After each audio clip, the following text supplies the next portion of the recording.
আপনি রিজিকের জন্য পাগল হয়ে কেন দৌড়াচ্ছেন? আপনি তো আপনার রবের গোলাম। আখিরাতকে মূল লক্ষ্য বানিয়ে দুনিয়াতে বেঁচে থাকার জন্য যতটুকু দরকার ততটুকুর জন্য আপনি হালাল পথে কাজ করেন, চেষ্টা করেন। তবে আমার ভাই একটা বিষয় ভালো করে বুঝবেন, আপনি আপনার রিজিকের জন্য যতটা না মরিয়া উদ্গ্রীব, আপনি রিজিককে যত বেশি খুঁজতেছেন, আপনার রিজিক আপনাকে তার চেয়ে বেশি খুঁজে বেড়ায়। রাসূল হাদিসে কি বলেন দেখেন, বিশ্বনবী হাদিসের মধ্যে বললেন, ইন্নার রিজকা লা ইয়াতলুবুল আবদ, নিশ্চয়ই রিজিক তার প্রাপ্য ব্যক্তিকে খুঁজে বেড়ায়। অর্থাৎ রিজিকের যে জায়গায় আল্লাহ আপনার নাম লিখে দিয়েছে, ওই দানাটা খুঁজে খুঁজে খুঁজে খুঁজে আপনার কাছে আসবে। একটা বিষয় লক্ষ্য করেন, এই ফলটা যে আপনি এখন কিনে খাচ্ছেন, এই ফলটার গাছও আপনি লাগান নাই। এই ফলটা এদেশের এই মাটিতে হয়ও নাই। এই মালটাটা হয়েছে মিশরে, হাজার হাজার মাইল দূরে মিশরে কোনো এক ব্যক্তি একটা মালটার গাছ লাগালো। ওই মালটার গাছটা বড় হলো, ওই মালটার গাছে এক সময় ফুল এলো। ফল আগে আসে না ফুল আগে আসে? ফুলটা যখন আসছে তখন ওই ফুলের ভেতরে আল্লাহ তাআলা আপনার নাম লিখে দিছে যে মোহাম্মদ নুরুজ্জামান, বাড়ি বিন্নাডাঙ্গি, অমুক জায়গায়। এই মালটাটা তার, রিজিকে নাম লেখা হয়ে গেছে। এবার দেখেন, নাম কিন্তু মালটার মধ্যে হয় নাই, নাম হয়েছে ফুলের মধ্যে। একটা গাছে যত ফুল আসে, সব ফুল কি শেষ পর্যন্ত থাকে না নষ্ট হয়? পাখি নষ্ট করে ফেলে, ঝড় বৃষ্টিতে নষ্ট হয়ে যায়। কিন্তু আল্লাহ তাআলা যেই ফুলে আপনার নাম লিখেছে, ওই ফুলটাকে ফেরেশতারা পাহাড়ে দিয়ে রাখবে। এটা নষ্ট হবে না, এটা আপনার রিজিক। এই ফুলটা বড় হচ্ছে, ফল হচ্ছে, ফলটা পাকছে। একটা গাছে যখন ফল আসে, মালিক নিজের ইচ্ছায় কত ফল খায়, মালিকের ছেলে মেয়েরা খায়, বন্ধুরা আসলে খায়, কত মানুষ খায়। এরপরে আপনার রিজিক যেই ফুলের, যেই ফলের নাম লিখা, এটা কেউ ধরবে না, ছোবে না, ধরতে পারে, খেতে পারে, কারণ রিজিকটা আপনার। দেখেন অবস্থা, এই বাগান থেকে এই মালটাগুলো মিশরের পোর্টে আনা হলো, জাহাজে তোলা হলো, কার্টনে কার্টনে লাখ লাখ পিস মালটা মিশর থেকে জাহাজে করে সাগর মহাসাগর পাড়ি দিয়ে এই মালটাগুলো আসলো চট্টগ্রাম পোর্টে, চট্টগ্রাম বন্দরে। এবার চট্টগ্রাম বন্দর থেকে, জাহাজ থেকে এই মালগুলো খালাস করা হলো। এরপরে চট্টগ্রাম থেকে মালগুলো আনা হলো ঢাকার কাউরন বাজারে, কাউরন বাজার থেকে আনা হলো সাভারে, সাভার থেকে আবার আপনাদের যারা খুচরা ব্যবসায়ী, ফল ব্যবসায়ী বিন্নাডাঙ্গি বাজারের, এরা আবার সাভার থেকে ফলগুলো কিনে আনলো, কাউরন বাজার থেকে কিনে আনলো মালটাটা। মালটাটা হয়েছিল কিন্তু মিশরে, সাগর মহাসাগর পাড়ি দিয়ে চট্টগ্রাম হয়ে, কাউরন বাজার হয়ে এখন বিন্নাডাঙ্গি আপনার ঘরের পাশে চলে আসছে। এরপরে বিন্নাডাঙ্গির ফলের দোকানে যখন মালটাটা উঠেছে, ওঠার পরে ওই ফলের দোকানের কাস্টমার আপনি বান্দা একাই না, আরো মানুষ আছে না নাই? সবাই গেল, সবাই গিয়ে যে যার পছন্দ মতো ফল নিচ্ছে। আপনার তাকদীরে যেই মালটাটা লিখিত, রব যেটা আগে লিখে দিয়েছিল মুকুল থাকা অবস্থায়, এই মালটাটা হয়তো কেউ ধরছে, হয়তো সাইজে মিলে নাই, নেয় নাই, অথবা দামে মিলে নাই, নেয় নাই, নেড়ে চেড়ে নিব নিব নিব নিব করেও হয়তো আবার রেখে গেছে কি মনে করে যেন, আর নেয় নাই। আপনি এরপরে চিন্তা করলেন শুক্রবার বাড়িতে কিছু মেহমান আসতেছে, হুজুর আসবে, কিছু ফল নিয়ে যায়। আপনি গেলেন, আপনি যাওয়ার পরে ওই যে মালটা, যেই মালটায় আপনার রব, আপনার রাজ্জাক, আপনার আল্লাহ তাআলা মিশরে থাকা অবস্থায় যেই মালটায় আপনার নাম লিখেছিল, ওই মালটা ঘুরে ঘুরে ঘুরে ঘুরে এত দূর পর্যন্ত এসে আপনি যখন গেছেন, তখন দামাদামি যাই হোক না কেন, এটা তো আপনার তাকদীরে, এই মালটা তখন আপনার ব্যাগের মধ্যে ঢুকে গেছে। এরপরে আপনি আনলেন, জুমার নামাজের পরে কেটে খেলেন। আমার ভাই লক্ষ্য করেন তো, এই মালটা মিশর থেকে আসতে আসতে এত জায়গায় ঘুরছে, এত জনের হাত বদল হয়েছে, এত সাগর মহাসাগর পাড়ি দিয়ে আপনার কাছে আসছে। আপনি আপনার রিজিকরে বেশি খুঁজছেন নাকি রিজিক আপনারে বেশি খুঁজলো? তাইলে রাসূল যে বলল রিজিক তোমাকে তোমার চেয়ে বেশি খুঁজে বেড়ায়, এই কথার সত্যতা আছে না নাই? আজকের আলোচনায় রিজিক সম্পর্কে আপনার যত মিসকনসেপশন আছে সব ক্লিয়ার হয়ে যাবে, এবং কোন কোন কাজের দ্বারা আপনি আপনার রিজিক নষ্ট করছেন, ব্যবসায় বরকত পাচ্ছেন না, কৃষি কাজ করতেছেন, ফসল ভালো হচ্ছে না, বারবার ধরা খাচ্ছেন, কোন কোন কাজে আপনার রিজিক নষ্ট হচ্ছে, আর কোন কোন কাজের দ্বারা রিজিক বেড়ে যাবে, এই সব কোরআন এবং হাদিস থেকে আপনাদের সামনে তুলে ধরব। মনোযোগ থাকবে তো ইনশাআল্লাহ? এই আলোচনা সবার জন্য জানা প্রয়োজন, শুধু মহিলা আর পুরুষ না, গোটা পৃথিবীর সকল মানুষের জানা প্রয়োজন। যদি আল্লাহ তাআলার কোরআন এবং রাসূলের হাদিস আপনি বিশ্বাস করেন, অনেক সময় না জানার কারণে আপনি এমন কিছু কাজ করছেন যে কাজের দ্বারা আপনি আপনার নিজের রিজিক নিজে নষ্ট করছেন, আপনি জানেন না। এই রিজিক নিয়ে হচ্ছে আজকের আলোচনা। প্রিয় ভাইরা আমার, এই যে দুনিয়াতে আমরা বেঁচে আছি, সুস্থ আছি, খাচ্ছি দাচ্ছি, চলাফেরা করছি, এই রিজিকের ফয়সালা আল্লাহ তাআলা আজকে করে নাই যে আজকে শুক্রবার, তাহলে আগামীকাল কি খাবেন এই ফয়সালাটা আজকে করা হচ্ছে, একদিন আগে করা হচ্ছে, বিষয়টা এমন না। বরং রিজিকের ফয়সালা রাজ্জাক কত আগে করেছে। রাসূল বলেন, মায়ের পেটে যখন আমরা ছিলাম, যখন মায়ের পেটে একটা বাচ্চা শিশুর স্ট্রাকচার আল্লাহ তৈরি করে, প্রথমে রক্ত গোশত হাড় দিয়ে ছোট্ট একটা বাচ্চার মতো একটা শেপ দিয়ে এরপরে আল্লাহ তাআলা রূহ ফুৎকার করে ঢুকিয়ে দেয়। রূহ ঢোকার পূর্বে ওটা থাকে একটা মৃত লাশ। মা বুঝতে পারে পেটটা বড় হয়ে যাচ্ছে, তবে পেটে যতদিন কেউ নড়াচড়া না করে মা এতটুকু শিওর হতে পারে না যে বাচ্চাটা জীবিত আছে কিনা। আল্লাহ তাআলা বাচ্চার ভেতরে যখন রূহ ফুৎকার করে দিবে, এরপর থেকে বাচ্চা মায়ের পেটে নাড়াচাড়া করে, মা তখন বুঝতে পারে আমার পেটে একটা জীবিত মানুষ। এর আগ পর্যন্ত মা বুঝতে পারে না। রাসূল বলেন, ওই বাচ্চার ভেতরে আল্লাহ তাআলা রূহ ঢুকিয়ে দেওয়ার পূর্বে মায়ের পেটে একজন ফেরেশতাকে পাঠান।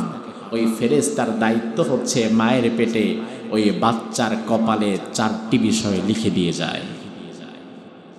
কয়টা বিষয়? কে পাঠায়? এটা কিন্তু শুধু একজনের ক্ষেত্রে না, দুনিয়ার যত মানুষ আছে সবার ক্ষেত্রে। আল্লাহর হাবিব বলেন, ইয়াবাসুল্লাহু ইলাইহি মালাকান বিআরবা'i কালিমাত ফায়ুকতাবু আমালুহু ওয়া আজালুহু ওয়া রিজকুহু ওয়া শাকিয়্যুন আম সাঈদ সুম্মা ইউনফাখু ফীহির রূহ। মায়ের পেটে বাচ্চা শিশু আল্লাহ যখন তৈরি করেন, রূহ তখন আল্লাহ তাআলা দেন না।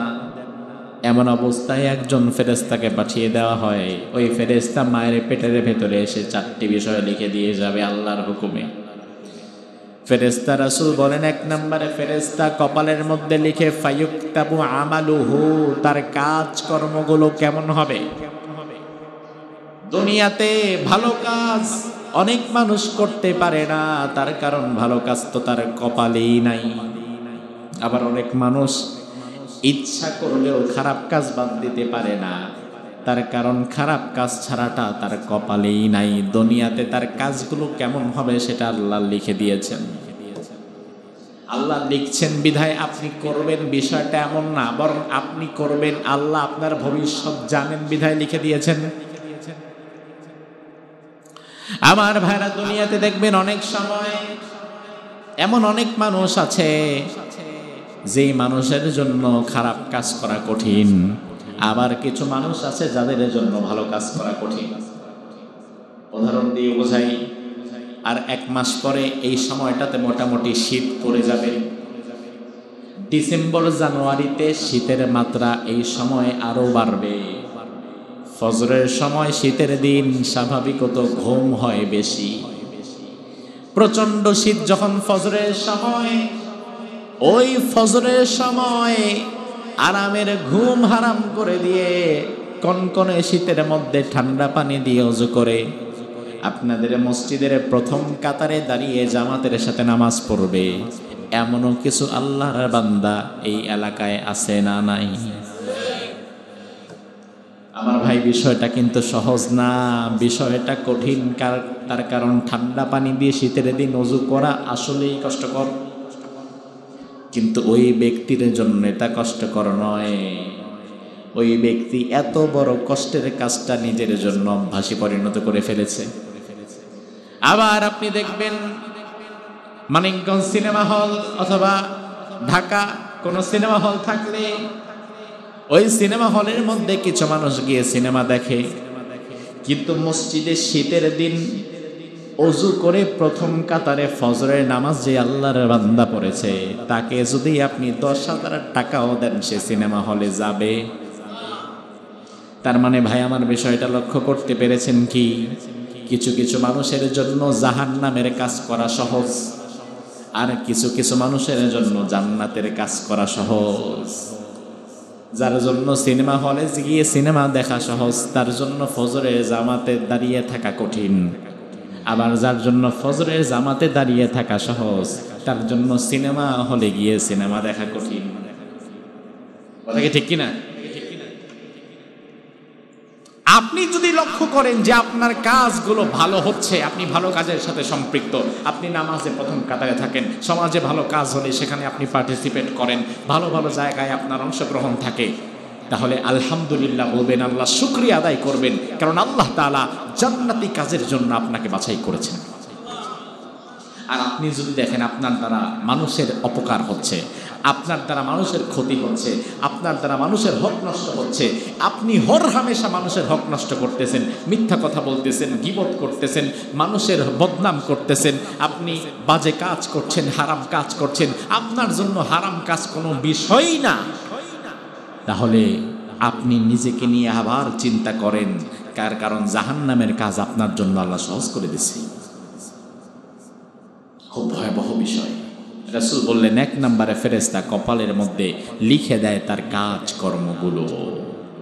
আমার ভাইরা, কয়টা বিষয় যেন ফেরেশতা লিখতে আসছিল, ভুলে গেছেন? কয়টা? এক নাম্বার লেখছে কাজ কর্ম। রাসূল বলেন ২ নাম্বার ওয়া আজালুহু, মৃত্যুর ফয়সালা লিখে দেওয়া হলো। আহারে, তখনও আপনি জীবনই পান নাই, রূহ তখনও দেওয়াই হয় নাই। তার মানে বিষয়টা হচ্ছে আপনাকে জীবিত করার আগেই পরবর্তী মৃত্যুর দিন তারিখ আল্লাহ লিখে দিচ্ছেন, অথচ তখনও আপনি মৃতই। রাসূল বলেন ফেরেশতা ২ নম্বরে লিখে ওয়া আজালুহু, তার মৃত্যু কবে, কখন, কোথায়, কিভাবে হবে এটা আল্লাহ লিখে দিলেন মায়ের পেটে আপনি আমি থাকা অবস্থাতেই। কবে কবে কখন কোথায় কিভাবে আমরা মারা যাব আমরা কেউ জানি না। এই হিসাব একমাত্র যার কাছে আছে তিনি কে? আল্লাহ বললেন ওয়ালা ইউআখিরুল্লাহু নাফসান ইযা জাআ আজালুহা, তোমরা কেউ জানতে পারবা না কে কবে কখন কোথায় কিভাবে মারা যাবে। এই জ্ঞান শুধু আমি আল্লাহ নিজের কাছেই রেখেছি। এরপরে রাসূল বলেন ৩ নম্বরে ফেরেশতা লিখে দিয়ে যায় ওয়ারিজকুহু, তার রিজিক কি পরিমাণ হবে। অমুক ব্যক্তি জন্মগ্রহণ করবে ঢাকায়, মানিকগঞ্জে, বাংলাদেশে, সে কর্মগতভাবে এমন থাকবে, তার মৃত্যু থাকবে অমন জায়গায়, আর দুনিয়াতে সে হায়াত পাবে এতদিন। দুনিয়াতে আপনি কয় দানা পানি খাবেন, কয় দানা ভাত খাবেন, আর কয় ফোঁটা পানি খাবেন, ফেরেশতারা হিসাব করে আপনার কপালের মধ্যে লিখে দিয়ে গিয়েছে যখন আপনি মৃত ছিলেন মায়ের পেটে। ফেরেশতা ঠিক যে পরিমাণ রিজিক মায়ের পেটে আপনার আমার কপালে লিখেছে, দুনিয়াতে 1000 বার চেষ্টা করলে ওই রিজিকের চেয়ে বাড়াতেও পারবেন না, আবার কমাতেও পারবেন না। আপনার রিজিক অন্য কেউ খেতেও পারবে না। যেটা আপনার সেটা আপনারই, সেটা আসবেই, সেটা আপনার কাছে আসবেই, আজ হোক কাল হোক সেটা আসবে। রাসূল বলেন ৪ নম্বরে ফেরেশতা লিখে শাকিয়ুন আও সাঈদ, আপনি কি সৌভাগ্যবান হবেন না হতভাগা হবেন। এই ৪টি বিষয় লেখার পরে ফেরেশতা আল্লাহকে বলে, আল্লাহ আমি তো আমার কাজ শেষ করলাম, ৪টি বিষয় লিখে দিলাম। আল্লাহ বলেন সুম্মা ইউনফাখু ফীহির রূহ, এরপরে আল্লাহ তাআলা রূহ ফুৎকার করে ঢুকিয়ে দেয়, এরপরে ওই বাচ্চা শিশু জীবন লাভ করে প্রথমবারের মতো। তাহলে আমার ভাইরা, দুনিয়াতে আসার আগে মাতৃগর্ভে আমাদের কপালে আল্লাহ তাআলা যে ৪টি বিষয় লিখে দিয়েছেন, ওই ৪টি বিষয়ের মধ্যে আমরা কি পরিমাণ রিজিক দুনিয়াতে খেতে পারবো তার হিসাবটাও আছে না নাই? আছে না? আচ্ছা, তার হিসাবটাও আছে। তবে বিষয় হচ্ছে আল্লাহ তাআলা আপনাকে, ভালো করে বোঝেন, আল্লাহ তাআলা আপনাকে রিজিকের গোলাম বানান নাই। রিজিক আপনি তালাশ করবেন হালাল ভাবে, এটা ইবাদত। তবে রিজিকের গোলাম আপনি হবেন না। আপনি হবেন আপনার মালিকের গোলাম। আমাদের মালিককে নামাজে দাঁড়িয়ে আমরা বলি মালিক ইয়াউমিদ্দিন, বিচার দিনের মালিক। তিনি আমার মালিক, তিনি আমার রব। আপনি হবেন আল্লাহর গোলাম, আর সারা পৃথিবী হবে আপনার গোলাম। আর আপনি যদি আল্লাহর গোলামি বাদ দেন, রিজিকের গোলামি করা শুরু করেন, তাহলে দুনিয়াও হারাবেন, আখিরাতও হারাবেন। রিজিকের গোলামি মানে বাংলাদেশের অনেক মানুষ, আমি তো মনে করি অধিকাংশ মানুষ আল্লাহর গোলামি না করে রিজিকের গোলামি করে। রিজিকের গোলামি করে বিধায় হারাম পথে কাজ করে। চিন্তা করে হারাম পথে না গেলে তো এই টাকাটা আমার আসবে না, অথচ আল্লাহ বললেন বান্দারে হারাম দিকে যাস নে। তাইলে সে আল্লাহর কথা বাদ দিয়ে রিজিকের জন্য হারাম পথে গেল, তাইলে গোলামি কি আর আল্লাহর আছে তখন? না, রিজিকের পেছনে হয়ে গেছে। জোহরের আজান দিয়ে দিয়েছে, দোকানে কাস্টমার আছে 4 জন। কাস্টমার বিদায় হলো, তখন মসজিদের পাশে জামাত চলছে। মসজিদের মাইকের আওয়াজটাও দোকানদারের কানে যায়, তবুও দোকানটা 5 মিনিটের জন্য বন্ধ করে মসজিদে আসে না। চিন্তা করে যদি 2-1 কাস্টমার এসে আবার ফেরত যায়, লস হয়ে যাবে না? এমন দোকানদার আল্লাহ বাঁচাইছে আপনাদের বিন্নাডাঙ্গিতে নাই। আহারে, 2টা কাস্টমারের লোভ সামলাইতে পারলা না, 2 পয়সার লোভ সামলাইতে পারবা না। তুমি তো আল্লাহর গোলাম না, তুমি তো রিজিকের গোলাম হয়ে গেলা। রিজিকের গোলাম আল্লাহ আপনাকে বানান নাই। কোরআনে আল্লাহ রাব্বুল আলামিন বলে, বান্দা ওয়া মা খালাকাতুল জিন্না ওয়াল ইনসা ইল্লা লিয়াবুদুন। ও মানুষেরা শুনে নাও, দুনিয়ার মানুষ আর জিনদেরকে আমি আমার গোলামি করার জন্য বানিয়েছি।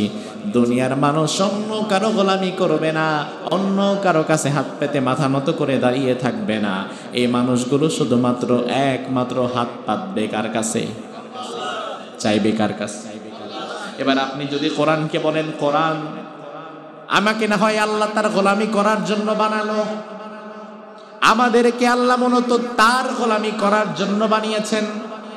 এবার আপনি যদি বলেন, কোরআন এই পৃথিবীতে তো মানুষ ছাড়া আরো 1000 লক্ষ রকমের পশু পাখি, কীট পতঙ্গ, তরুলতা অনেক কিছু রয়েছে, তাহলে এগুলো আল্লাহ কার জন্য বানিয়েছে? কোরআনে কারীম আমাদের বলছে, হুয়াল্লাযী খালাকা লাকুম মা ফিল আরদি জামিআ।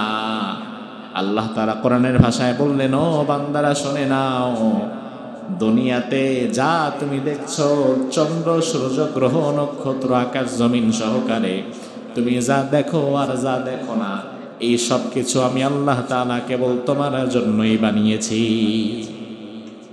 তোমার জন্য মানে আমাদের জন্য।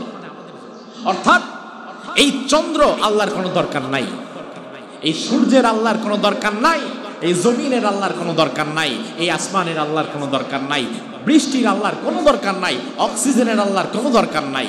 কিন্তু এই সব কিছু বানিয়েছেন কে? বুঝেন, বানিয়েছেন কে? কিন্তু আল্লাহর নিজের কোনো দরকার নাই, কারণ অক্সিজেন না থাকলে আল্লাহর কি হবে? আল্লাহর কিচ্ছু না। এই বাতাস না থাকলে আল্লাহর কি? আল্লাহর কিচ্ছু না।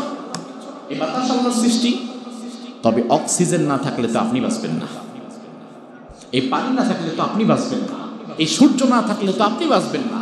আল্লাহ বলে, বান্দা শুধুমাত্র তোকে বানিয়েছি আমার জন্য, আর গোটা দুনিয়া বানিয়েছি তোর জন্য। আর তুই যদি আমি আল্লাহকে ভুলে গিয়ে দুনিয়ার পেছনে দৌড়াস, তখন গোটা দুনিয়া তোর কাছে এক মরিচিকার মতো হয়ে যায়। দুনিয়া ধরা দিবে না, দুনিয়া তোকে ধোকায় ফেলবে। এজন্য রিজিকের গোলাম আমরা না, আমরা গোলাম রাজ্জাকের। ভাই আমার বুঝে থাকলে জবাব দেন, আমরা কি রিজিকের গোলাম? কার গোলাম? আমরা গোলাম রাজ্জাকের। আমরা কার গোলাম? রাজ্জাক মানে যিনি রিজিক দাতা। আল্লাহ সূরা কুরাইশের মধ্যে বললেন, ফালইয়াবুদু রাব্ব হাযাল বাইতিল্লাযী আত'আমাহুম মিন জু'ইন ওয়া আমানাহুম মিন খাউফ। ও আমার গোলামেরা, তোমরা আমি আল্লাহর ইবাদত করো, তাহলে আমি আল্লাহ তাআলা ক্ষুধার সময় তোমাদের খাবারের ব্যবস্থা করে দেব। এবং অনিরাপত্তার সময় নিরাপত্তার চাদর দিয়ে তোমাদের ঢেকে দিল।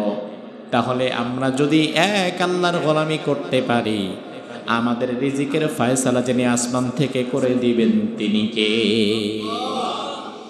রিজিক নিয়ে আপনার কি দুশ্চিন্তা ভাই? রিজিক নিয়ে দুশ্চিন্তা করার কোনো কারণ আপনার নাই। তার কারণ আল্লাহ তাআলা কোরআনের মধ্যে বলেন, জমিনে জিকির যত বাড়বে, যেই জনপদের অধিবাসীরা ঈমান এবং তাকওয়া নিয়ে টিকে থাকতে পারবে, ওই জনপদের, ওই দেশের, ওই এলাকার লোকদের জন্য অফুরন্ত রিজিকের ব্যবস্থা আল্লাহ করে দিবেন। আচ্ছা, সুবহানাল্লাহ কি মন থেকে সত্যি বলছেন, বিশ্বাস করে বলছেন? দেখেন, এবার আমি আপনাকে উদাহরণ দিয়ে বোঝাই। আমি তো আলহামদুলিল্লাহ সারা বাংলাদেশ আমাদের সফর করা লাগে মাহফিলের জন্য। প্রতিদিন মাহফিল, আবার কালকে চলে যাব সেই জামালপুর। আগামী মাস থেকে তো এইভাবে মাসিক একদিন রাত্রিবেলা সময় দেওয়ারও সুযোগ থাকবে না। আবার পৃথিবীর বিভিন্ন দেশে আল্লাহ তাআলা নিয়েছেন, এজন্য অনেক অভিজ্ঞতা খুব কাছ থেকে দেখেছি যে রিজিক আল্লাহ তাআলা কিভাবে দেয়। স্বাভাবিকত আপনি ইলিশ মাছ যদি খেতে চান, তাহলে বিন্নাডাঙ্গি বাজারে অথবা সিংগাইরে অথবা হেমায়তপুরে যদি আপনি যান, 1500 টাকা 2000 টাকা কেজি ভালো ইলিশ পেয়ে যাবেন। বাংলাদেশে সবচেয়ে সুস্বাদু ইলিশ হয় কোন জায়গায়? পদ্মা, পদ্মার ইলিশ, তাই না? এই পদ্মা নদীটা, এটা কিন্তু শুধু বাংলাদেশের ভেতরে সীমাবদ্ধ নয়। এই পদ্মা নদীর একটা অংশ আমরা পেয়েছি, আবার পদ্মা নদীর একটা অংশ ভারতে রয়েছে। আমি যখন ভারতে মাহফিলে গেলাম, সেখানে দেখলাম পদ্মারই একটা অংশ, একই নদী, আমরা বলি পদ্মা, ভারতে যাওয়ার পরে হয়েছে গঙ্গা। কি নদী কিন্তু একটাই, বুঝতেছেন? নদী কিন্তু দুইটা না, নদী একটাই। বাংলাদেশে আমরা বলি পদ্মা, ভারতে যাওয়ার পরে তারা বলে গঙ্গা। একই নদী, দুই দেশে দুই নাম। আচ্ছা, বাংলাদেশে ভৌগোলিক যে সীমারেখা, ভারতের সাথে আমাদের যে বর্ডার, মাটির উপরে বর্ডারে না হয় আপনি কাঁটা তারের বেড়া দিতে পারলেন, নদীর মধ্যে কাঁটা তারের বেড়া কি কেউ দিতে পারছে? জানে না মানুষ, দিতে পারছে না। নদীতে কোনো কাঁটা তারের বেড়া নাই। আপনি যদি ভারতে যেতে চান, পাসপোর্ট লাগবে, ভিসা লাগবে, ইমিগ্রেশন চেক করে, ইমিগ্রেশন ক্রস করে তারপরে যাওয়া লাগবে। কিন্তু পদ্মার কোনো মাছ যদি সাঁতার কেটে ভারতে যেতে চায়, গঙ্গার অংশে প্রবেশ করতে চায়, তাহলে পদ্মার কোনো ইলিশ মাছের কি কোনো পাসপোর্ট ভিসা লাগবে? লাগবে না।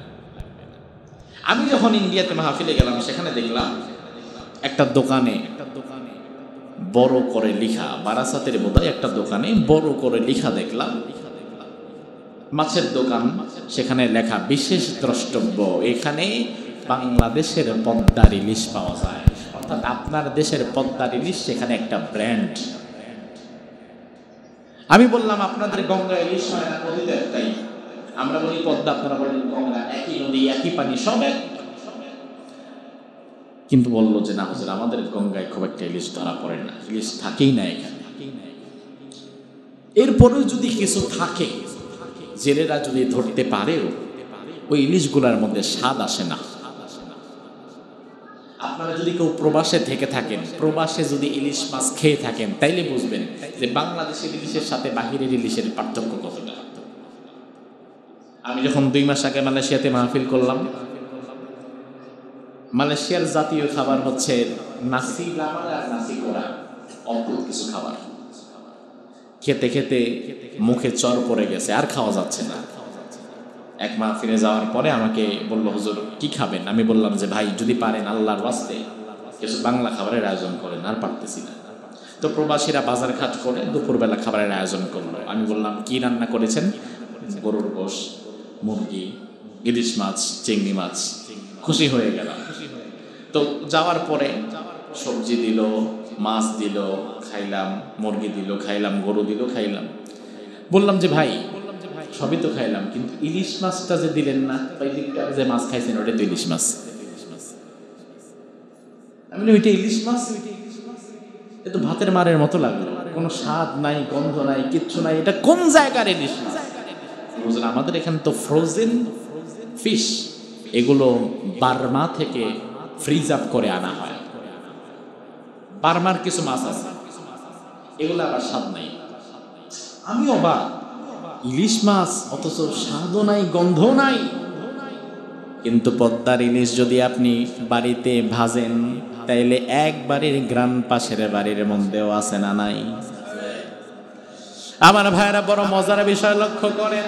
নদী একটা, বাংলাদেশে আমরা বলি পদ্মা, ভারতে গিয়ে হয়েছে গঙ্গা। ভারতের লোকেরা বলে গঙ্গার অংশে ইলিশ নাই, ইলিশ 2-4টা থাকলেও তাতে স্বাদ নাই। আর পদ্মার অংশে এত বেশি ইলিশ, মানুষ যদি শুধু জাটকা মাছগুলোকে না ধরতো, তাইলে ইলিশ খেয়ে আমরা কোলাতে পারতাম না। এরপরেও আল্লাহ তাআলা এত রিজিক আমাদের দিয়ে রেখেছেন, কেন? ইলিশ তো চাইলে ওখানে যেতেই পারে, কিন্তু যায় না কেন? কোরআনে আল্লাহ বললেন, বান্দা শুনে নাও, ওয়ালাউ আন্না আহলাল কুরা আমানু ওয়াত্তাকু লাফাতাহনা আলাইহিম বারাকাতিম মিনাস সামাই ওয়াল আরদ। ও ঈমানদারেরা, তোমরা যদি শুধুমাত্র ঈমান এবং তাকওয়া এই দুটো গুণ অর্জন করে নিতে পারো, আমি আল্লাহ তোমাদের কথা দিলাম, আকাশ এবং জমিনের সব বরকতের দরজা আমি আল্লাহ তোমাদের জন্য খুলে দেব। তাইলে বাংলাদেশে আল্লাহর জিকির বেশি, এই জন্য আমাদের অংশে আল্লাহ তাআলা রিজিকও দিয়েছে বেশি। সুবহানাল্লাহ। শুধুমাত্র সুষম বন্টনের অভাবে আজকে এই মানুষগুলো গরিব। সুষম বন্টন নাই, সমাজে ইনসাফ নাই, যাকাত ভিত্তিক সমাজ ব্যবস্থা কায়েম নাই। আল্লাহ তাআলা কিন্তু আমাদেরকে রিজিক কম দেয় নাই। এই জন্য আল্লাহ তাআলা বলে, বান্দা রিজিক নিয়ে কখনো দুশ্চিন্তা করবে না। তার কারণ তোমার মুখ দিয়েছেন যিনি, আহারও দেবেন তিনি। মুখ, এই মুখটা দিয়েছেন কে? তাহলে আমার যে খাওয়া লাগবে, আমার যে দুনিয়ায় বাঁচা লাগবে, এই দায়িত্ব আমার চাইতে বেশি এই চিন্তা আল্লাহর আছে না? এই জন্য মুখ যেহেতু আল্লাহ দিয়েছে, খাবার তো তিনি দিবে। এটার প্রমাণ আমাদেরকে বলা হয়, জনসংখ্যা বাড়ায়ও না, জনসংখ্যা তাড়াতাড়ি কমাও, একটার বেশি দুটো নয়, একটা হইলে ভালো হয়, সামনে বলবে না হইলে আরো ভালো হয়। অথচ যে স্লোগান দিচ্ছে তারা যদি জিজ্ঞেস করেন, তুমি তোমার বাপ মা কয় নাম্বার সন্তান? 6 নাম্বার। তাহলে তোমার বাপ মা যদি 2 নাম্বার 2টা সন্তান নিয়ে সন্তান নেওয়া বন্ধ করে দিত, তাহলে তুমি দুনিয়াতেই দাস। জনসংখ্যা বৃদ্ধি হলে না খেয়ে মরা লাগবে, এটা সত্য কথা নয়। তার কারণ রিজিকের মালিক তো সরকার না, রিজিকের মালিক তো আল্লাহ তাআলা, তিনি রাজ্জাক। যেই জমিনে আগে ধান হইতো 1 মণ, সেই জমিনে এখন ধান হয় 10 মণ। কথা ঠিক কিনা? বুঝেন তো? স্বাধীনতার সময় মানুষ ছিল 7.5 কোটি, দুর্ভিক্ষ লেগে গেছিল, খাবার নাই। স্বাধীনতার সময় জমিন যতটুকু ছিল, এখন তো জমিন ততটুকুই, জমিন তো আমরা বানাতে পারি না। কিন্তু তখন 7.5 কোটি মানুষের না খেয়ে থাকা লাগছে, আর এখন 20 কোটি মানুষ খেয়ে দিয়ে পড়ে আছে। এই জমিন থেকেই তো আল্লাহ রিজিক বের করছেন। আগে পেয়ারা গাছ ছিল বিরাট, লম্বা লম্বা বড় বড়, পেয়ারা ছিল ছোট, গাছের মগ ডালে ওঠে, এরপরে পেয়ারা খাওয়া লাগতো। একজন ব্যক্তি গাছে উঠা ছোট ছোট 8টা-10টা পেয়ারা খেয়ে ফেলতো, এমন দৃশ্য আছে না? আর বর্তমানে পেয়ারা গাছ হয়েছে ছোট, পেয়ারা হয়েছে বড়, কাজী পেয়ারা, এক একটা এত বড় বড় পেয়ারা। বাজারে গেলে দেখবেন একটা কেটে দিলে 4 জন মিলে কেউ তো শেষ করতে পারে না। তাহলে এই রিজিকটা কে দিয়েছেন বলেন তো? তাহলে রিজিকের টেনশন কি আপনার বেশি নাকি আল্লাহ আগে ঠিক করে রেখেছেন? আল্লাহ তাআলা আগে ঠিক করে রেখেছেন, শুধুমাত্র আপনাকে সে আল্লাহর দেখানো পথে কাজ করতে হবে। রব্বুল আলামিন সূরা হুদের 6 নম্বর আয়াতের মধ্যে বললেন, ওয়া মা মিন দাব্বাতিন ফিল আরদি ইল্লা আলাল্লাহি রিজকুহা ওয়া ইয়ালামু মুস্তাকাররাহা ওয়া মুস্তাওদাআহা কুল্লুন ফি কিতাবিম মুবিন। সুবহানাল্লাহ বলেন। আল্লাহ বলেন, বান্দা দুনিয়াতে যত মাখলুকাত তোমরা দেখতে পাও, এই জমিনে বিচরণকারী যত প্রাণী দেখতে পাও, সকল প্রাণীর রিজিকের ব্যবস্থা আমি আল্লাহ তাআলা নিজের কাছে নিয়েছি। তাহলে দুনিয়াতে শুধু মানুষ না, যত মাখলুকাত আছে আপনি দেখেন অথবা না দেখেন, যত মাখলুকাত আছে সব মাখলুকাতগুলোকে যিনি রিজিক দিয়ে রেখেছেন তিনি কে? মূসা আলাইহিস সালাম। এই আয়াতের ব্যাখ্যায় ইমাম আল কুরতুবী রাহিমাহুল্লাহ তার বিখ্যাত তাফসীর আল জামিউ লিআহকামিল কোরআনিল কারীম, তাফসীর কুরতুবী, সেখানে তিনি একটা চমৎকার ঘটনা এনেছেন এই আয়াতের ব্যাখ্যায়।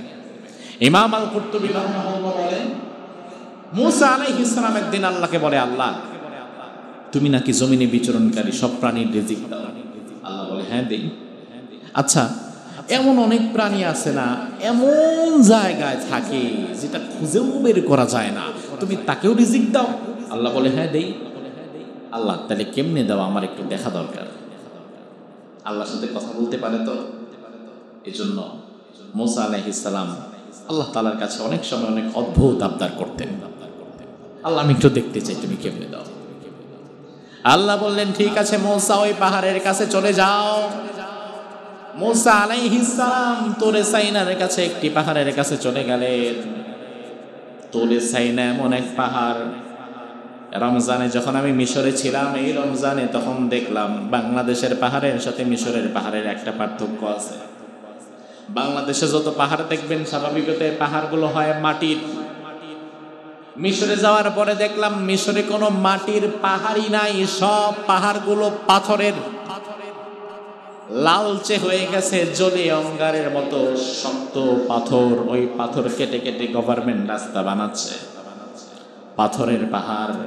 মূসা আলাইহিস সালাম যাওয়ার পরে দেখলেন, ওই পাহাড়ের কাছে গেলেন, যাওয়ার পরে দেখলেন সামনে বড় একটা পাথর। আল্লাহ বললেন, মূসা ইদরিব বিআসাকাল হাজার, হাতের লাঠিটা দিয়ে পাথরের মধ্যে বাড়ি দাও। মূসা আলাইহিস সালাম পাথরের মধ্যে বাড়ি দিলেন, পাথরটা ফেটে গেল, ভেঙে গেল। ভেঙে যাওয়ার পরে ওই পাথরের ভেতরে মূসা নবী দেখে আবার আরেক পাথর, পাথরের ভেতরে আবার আরেক পাথর। আল্লাহ বলে, মূসা এবার এই 2 নাম্বার পাথরটাকেও আরেকটা বাড়ি দাও। মূসা আলাইহিস সালাম আবার বাড়ি দিলেন, দ্বিতীয় পাথরটাও ফেটে গেল। এবার দেখলেন ভেতরে ছোট্ট আরেকটা পাথর। আল্লাহ বললেন, মূসা এবার এই ছোট্ট পাথরটাও ভাঙো, এটাও বাড়ি দাও। মূসা আলাইহিস সালাম তার লাঠি দিয়ে আবার বাড়ি দিলেন, তৃতীয় পাথরটাও ফেটে গেল। এবার তৃতীয় পাথর ফাটার পরে মূসা নবী দেখলেন ওই ছোট্ট তৃতীয় পাথরের ভেতরে, খুব কাছ থেকে না দেখলে বোঝা যায় না, এমন ছোট্ট একটা পোকা তৃতীয় পাথরের ভেতরে তার অবস্থান ছিল। এবং ওই পোকাটা তৃতীয় পাথরের টুকরোর ভেতরে বসে ছিল, তার মুখের মধ্যে ছিল এক দানা রিজিক। সুবহানাল্লাহ, বাসায় যে বলল ওই পাথরের ভিতরে রিজিকটা কে দিছে? আরে বাবা, একটা পাথর না, তৃতীয় পাথরের ভেতরে ছোট্ট একটা পোকা, ওই পোকার মুখের মধ্যে রিজিক। মূসা নবী অবাক হয়ে গেছে, আরে এই পোকার মুখে রিজিক আসলো কেমনে? কে দিল? বিজ্ঞান তো এই যুক্তি বুঝবে না। কিসের যুক্তি, কিসের বিজ্ঞান? কিভাবে আল্লাহ দিল? এটা সম্ভব কিভাবে? আল্লাহ বলে, মূসা তুমি তো প্রাণীর ভাষা বুঝতে পারবে না। দুনিয়াতে যত প্রাণী আছে এই প্রাণীগুলো কিন্তু আল্লাহর জিকির করে। আপনি বলবেন, কই আমি তো জীবনে গরু ছাগলের জিকির শুনলাম না। আল্লাহ বলে, ও বান্দা, ওয়া ইম মিন শাইইন ইল্লা ইউসাব্বিহু বিহামদিহি ওয়ালাকিন লা তাফকাহুনা তাসবিহাহুম। জমিনে এমন কোনো প্রাণী নাই যে প্রাণী আমি আল্লাহর জিকির করে না। তবে তুমি বুঝবা না এই কারণে, কারণ বোঝার মতো যেই শক্তি দরকার, বোঝার যেই ক্ষমতা দরকার, সেই ক্ষমতা তোমার কান আমি দেই নাই। জিকির করে ঠিক, তবে বোঝার মতো ক্ষমতা তোমার কানের মধ্যে নাই, তবে জিকির করে। মূসা নবীকে আল্লাহ বলে, মূসা তুমি তো এই প্রাণীর ভাষা বুঝবা না, পোকার ভাষাটা বুঝবা না, তবে আজকে সাময়িক সময়ের জন্য এই পোকার ভাষা বোঝার ক্ষমতা আমি আল্লাহ তোমার দিয়ে দেব। মূসা আলাইহিস সালাম এবার পোকাটাকে কানের কাছে নিলেন, কানের কাছে নিয়ে অবাক হয়ে গেলেন। ইমাম আল কুরতুবী রাহিমাহুল্লাহ তিনি লিখেছেন, পোকাটা এখন মুসা নবীর কানের কাছে এসে বলতেছে, সুবহানা মান ইয়ারানি ওয়া ইয়াসমাউ কালামি ওয়া ইয়ারযুকুনি ওয়া লা ইয়ানসানি। পোকাটা বলছে, আমার মহান রব, পবিত্রতা সেই রবের, সেই আল্লাহর, যিনি আমাকে সৃষ্টি করেছেন, যিনি আমাকে দেখে রাখেন, যিনি আমার ডাক শোনেন, যিনি আমার ডাকের জবাব দেন, যিনি আমাকে কখনো ভুলে যান নাই। এই 3 টুকরো পাথরের ভেতরেও আমার রব আমার জন্য রিজিকের ব্যবস্থা করে দিয়েছেন। আমি সামান্য পোকা, আমার সেই রবের জিকির করছি।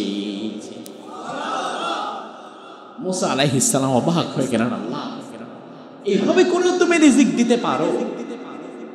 ভাই আমার, ছোট্ট একটা ক্ষুদ্র পোকাকে যদি আল্লাহ তাআলা এত 3টি পাথরের মতো এমন একটি বেখাপ্পা জায়গার মধ্যে রিজিক দিতে পারে, তাহলে আমরা যদি হালাল ভাবে পরিশ্রম করি, আমাদেরকে রিজিক দেওয়ার ক্ষমতা কি সেই আল্লাহর আছে না নাই? আচ্ছা, আপনাকে রিজিকের জন্য হারাম পথে কেন যাওয়া লাগবে? আচ্ছা, কেন আপনাদের সুদের মধ্যে জড়াতে হবে? কেন আপনাকে হারামের দিকে পা বাড়াতে হবে? আপনার কি আপনার রবের প্রতি বিশ্বাস নাই? বিশ্বাস থাকলে তো আপনি হারামের পথে পা বাড়াবেন। আপনার চাইতে বেশি খাবার খায়, রিজিকের অনেকগুলো অর্থ, একটু পরে আসতেছি আমি। শুধু খাবারটাকেই ধরে, যেহেতু মানুষ খাবারটাই রিজিক মনে করে, আর কিছু মনে করে। আপনার চেয়ে বেশি খাবার খায় আল্লাহ তাআলার সৃষ্টির মাঝে এমনও কিছু প্রাণী আছে না নাই? 2-একটা নাম বলেন। হাতি, হাতি, গরু, হ্যাঁ, তিমি, গন্ডার মন্ডার, অনেক কিছু আছে। তিমির কথাটাই ধরেন। বিজ্ঞান বলে সমুদ্রে আল্লাহ তাআলা যেই তিমি বানিয়েছেন, এই তিমিগুলো এক একটা সমুদ্রের দানব বলা যায়। সবচেয়ে বড় সাইজের তিমিগুলো হচ্ছে ব্লু হোয়েল, নীল তিমি, সাইজে অনেক বড় হয়। বিজ্ঞান বলে এই তিমিকে মূলত আমরা মাছ বলি, আমরা বলি তিমি মাছ, কিন্তু কোনো বিজ্ঞানী তিমিকে মাছের কাতারে ফেলে না। তার কারণ তিমির মধ্যে মাছের বৈশিষ্ট্য হচ্ছে মানুষের বৈশিষ্ট্য বেশি। যেমন মানুষ স্বাভাবিকত অক্সিজেন নেয় ফুসফুস দিয়ে, আমাদের ভেতরে একটা ফুসফুস আছে যেটা দিয়ে আমরা অক্সিজেন নিচ্ছি। আর মাছ অক্সিজেন নেয়, দেখবেন পানির উপরে একটু ওঠে, একটু ফুটকা ফোলায়। এই মাছ মূলত অক্সিজেন গ্রহণ করে ফুলকা দিয়ে, তার কোনো ফুসফুস নাই, সে ফুলকা দিয়ে অক্সিজেন নিচ্ছে। আর তিমি সেও মানুষের মতো, তার ভেতরে আল্লাহ তাআলা একটা ফুসফুস ফিট করে দিয়েছে, সে মানুষের মতো এই ফুসফুস দিয়ে অক্সিজেন নিচ্ছে। এটা মাছের মধ্যে শুধু তিমির ফুসফুস আছে, যারা মানুষের মতো অক্সিজেন নেয়। আবার মাছ ডিম দেয়, ডিম থেকে বাচ্চা হয়, কিন্তু মানুষ সরাসরি বাচ্চা প্রসব করে। নীল তিমিও মানুষের মতো ডিম ছাড়া সরাসরি বাচ্চা প্রসব করে। আল্লাহ তাআলা এমন ভাবে সৃষ্টি করেছেন।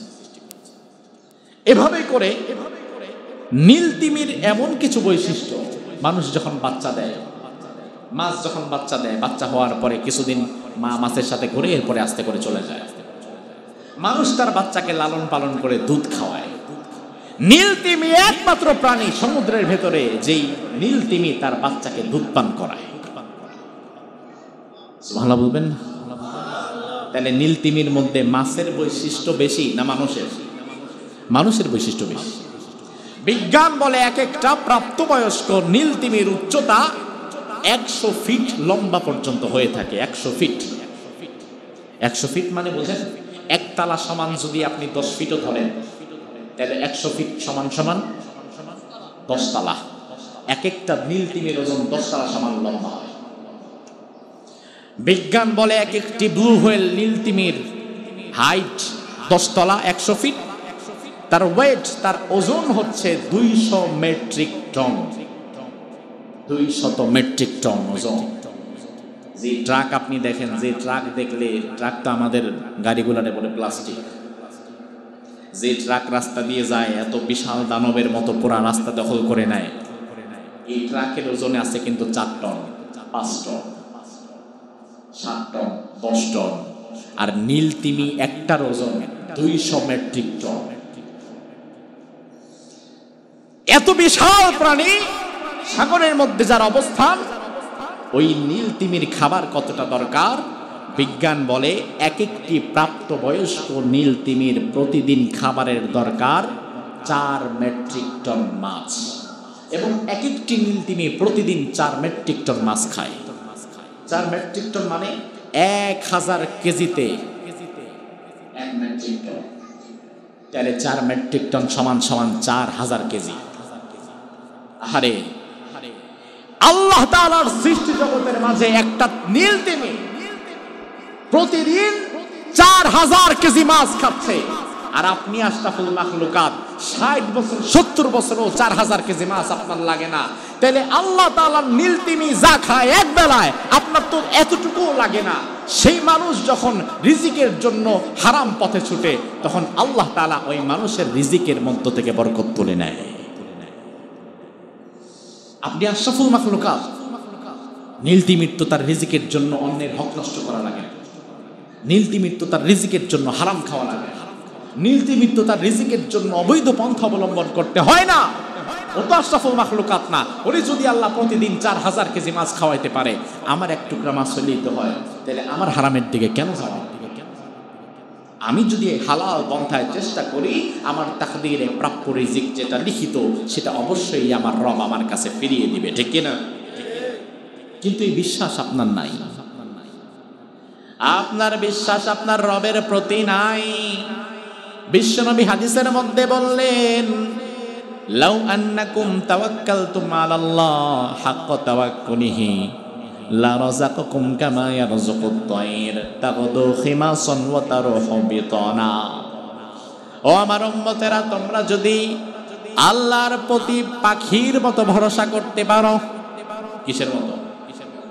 কিসের মতো? পাখির মতো যদি তোমরা ভরসা করতে পারো, তাহলে আল্লাহ তাআলা পাখিদেরকে যেভাবে রিজিক দেয় তোমাদেরকেও সেভাবে দেবে। পাখিদেরকে রিজিক দেয় মানে হচ্ছে প্রতিদিন ভোরবেলা ফজরের আযানের পরে সূর্যের আলো যখন ফোটা শুরু করে, আপনি গাছের দিকে তাকিয়ে পাখির বাসার দিকে তাকায় দেখবেন পাখিগুলো কিচিরমিচির করে আল্লাহর জিকির করে এরপরে ক্ষুধা পেটে খালি পেটে বের হয়ে যায়। আল্লাহ তাআলা আবার সন্ধ্যার সময় ভরা পেটে পাখিগুলোকে বাড়ির দিকে ফিরিয়ে দেয়। অথচ পাখি যে সকালে আল্লাহর জিকির করে বের হলো, বের হওয়ার সময় সে জানেও না যে আজকে কোথায় কি খাবে। পাখির জন্য কোনো ব্যাংক ব্যালেন্স নাই, কোনো অ্যাকাউন্ট নাই, 1 সপ্তাহের খাবার জমা করার মতো কোনো সুযোগও তার নাই। সকালবেলা আল্লাহর প্রতি ভরসা করে ছুটে যায়, আবার সন্ধ্যাবেলায় ভর পেটে ঘরে চলে আসে। তাইলে আপনি আমি যদি পাখির মতো আল্লাহর প্রতি ভরসা করতে পারি, আমাদের রিজিকটাও যিনি সুন্দর মতো আমাদের কাছে পৌঁছে দিবেন তিনি কে? আপনি রিজিকের জন্য পাগল হয়ে কেন দৌড়াচ্ছেন? আপনি তো আপনার রবের গোলাম। আখিরাতকে মূল লক্ষ্য বানিয়ে দুনিয়াতে বেঁচে থাকার জন্য যতটুকু দরকার ততটুকুর জন্য আপনি হালাল পথে কাজ করেন, চেষ্টা করেন।